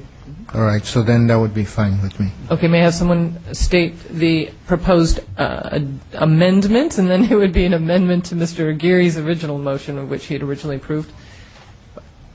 Commissioner DiGiulio? I was just asking if it would be amended for consideration for vote for the approval for just the first 2 weeks of April. Okay, is there a second? Second. Just to clarify the record, maybe the first two motions could be withdrawn, and we'll try a clean hit at the wall. Okay. Is there a motion to withdraw? Well, I think those who have made the motions can withdraw their motions without I will further. withdraw my motion. And I withdraw my amendment. Okay. Withdraw my amendment as well, too, and let it start all over. Okay. So please, Mr. Gary. I would remove. Remove? I will move that we approve the first couple of weeks as scheduled for April to accommodate the noticing requirements, and also for the staff to have some lead time for setting up the venues and related organization for these input hearings. And that would be also to stretch them out onto the weekends? Yes. And so essentially in concept it's as to the locations and for those first 2 weeks. Okay. Do I have a second? I think Commissioner Aguirre should restate the motion first. I think you casually amended it with several phrases. I casually? Okay. Well, I was asking for clarification. Yeah. Let me just be very specific that we approve the first 2 weeks of April as scheduled for due to noticing requirements, and for that's it. That'll do it. Yeah, there is. That's good. That's enough. Weekends up there. Is there a second? Second. Okay. Commissioner Ryan. Okay. As I understood all the discussion that went before and concern about weekends, it would seem to me the motion, if it's going to reflect the discussion, has to include something about, we approved going to more places listed on the first 2 weeks of April calendar, with the idea that staff will Add weekends. move the dates, adjust the dates to accommodate weekends. Is that? I don't see a signal from our executive director that we should be that loose in this motion. So I would argue that it's really about noticing requirements. That unless we want to discuss a particular weekend or weekends at this time, then I would hold to the motion just because of noticing requirements. The rest, the latter part of April and into the future could accommodate weekends. So, Commissioner DiGiulio. In terms of, as I understand the motion, I can vote on this motion based on the 2 weeks as it is written, with the understanding that the outreach and staff will continue to work, taking the considerations of the discussion that's been made by the Commission as well as the public in the future moving forward, but that this motion is simply for these 2 weeks, and that's what I could vote on. Exactly. Commissioner Blanco. I would have to vote against the motion because I think particularly with the two Section 5 counties, knowing the population. In those counties, we have large agricultural populations. I think weeknights even are going to be very, if there's any counties that really need to be on the weekend, it's these two. There'll be others, but these are really weekend type regions. And I think to start off on the right foot with these Section 5 counties, we really should be looking at weekends. Mr. Claypool. If the commission wants, if it's your desire, we can move these dates onto the weekend. Because by moving them to the weekend, Commissioner Gary, we will be moving them further out onto the calendar, therefore giving ourselves more time in the noticing process. So we can do that, and it's your choice. Yeah. So what you're saying is that we would keep the hearing of April the 12th in Auburn. Actually, we would just shift. We'd shift the whole thing. Auburn could be the 15th. Yuba City could be the 16th, and Salinas could be the 17th. Reading could be the 9th. I mean, we can move all of these dates onto the weekend if that's what the commission wants, and we'll move the business meetings over. Do we have an amendment? No, there is no amendment. Motion. Why don't you I'll withdraw the motion. Okay. Any other motion on this particular issue? I'm going to try a new motion and see if Please, we can, Commissioner Raya. if we can go eat. Okay. I move that we adopt a schedule for the first 2 weeks of April of hearings to begin with business meetings on the 7th and 8th of April, a meeting in Reading on Saturday the 9th, a meeting in Auburn on Friday the 15th, Yuba City Saturday the 16th, and Salinas Sunday the 17th of April. Do I hear a second? Second. Any discussion? Commissioner Ward? I'm just curious. I was in the office working this week, and I saw Janice frantically working hard to arrange for places to pull this off at. And I'm just wondering, is it facility-wise possible, Janice? Do we have the places that you had lined up and scheduled for these places? Are they available on the weekend and things like that? Is this an easy change? There are venues available on the weekend. Nothing has been confirmed or reserved for sure. So we just called and said, if the commission were to hold a hearing in your area around this part of the month of April, would you have something available? And that was the direction I was taking. So we can still move forward like that. Any further discussion on the motion that's on the floor? Seeing none, then I will open. Commissioner Yao. All right. Question for clarification. Are we still talking about evening meetings? Now, are we talking about the daytime meetings now? And what is it that we're voting on, I guess, is really the question, because the discussion on weekend has not, or the schedule for meetings on weekend has not been discussed at all in today's session.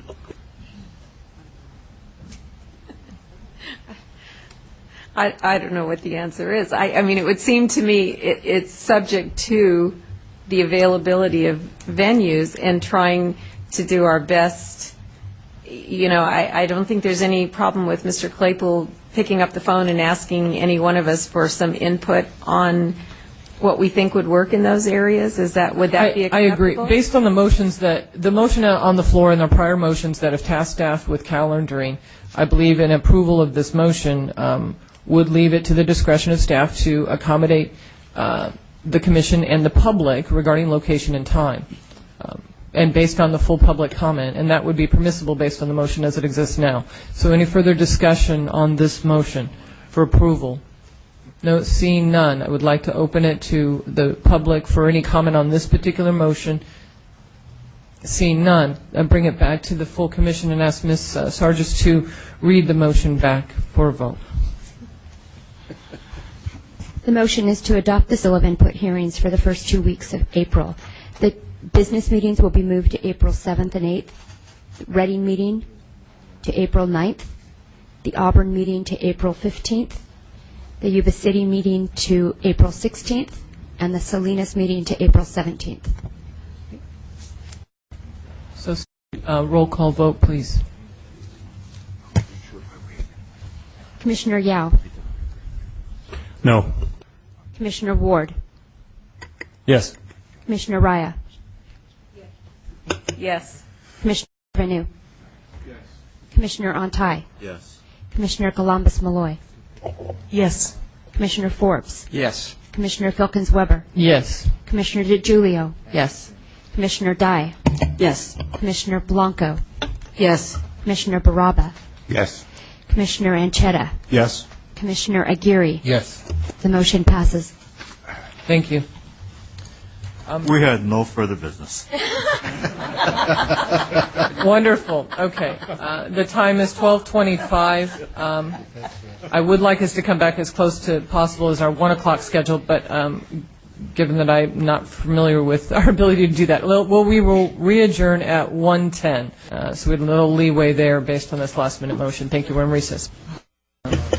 We'll go ahead and continue with this meeting, the afternoon session of March 18th, 2011, Citizens Redistricting Commission. In accordance with the agenda, we did have technically a legal advisory committee report back scheduled for the morning, but given that that is the topic of discussion for our agenda this afternoon, at this point, I would like Mr. Miller here, but he'll be here shortly as I understand it. In the meantime, I will turn it over to Commissioner Anchetta, who was expecting to provide a summary and report back from the Legal Advisory Committee meeting from yesterday, March 17th.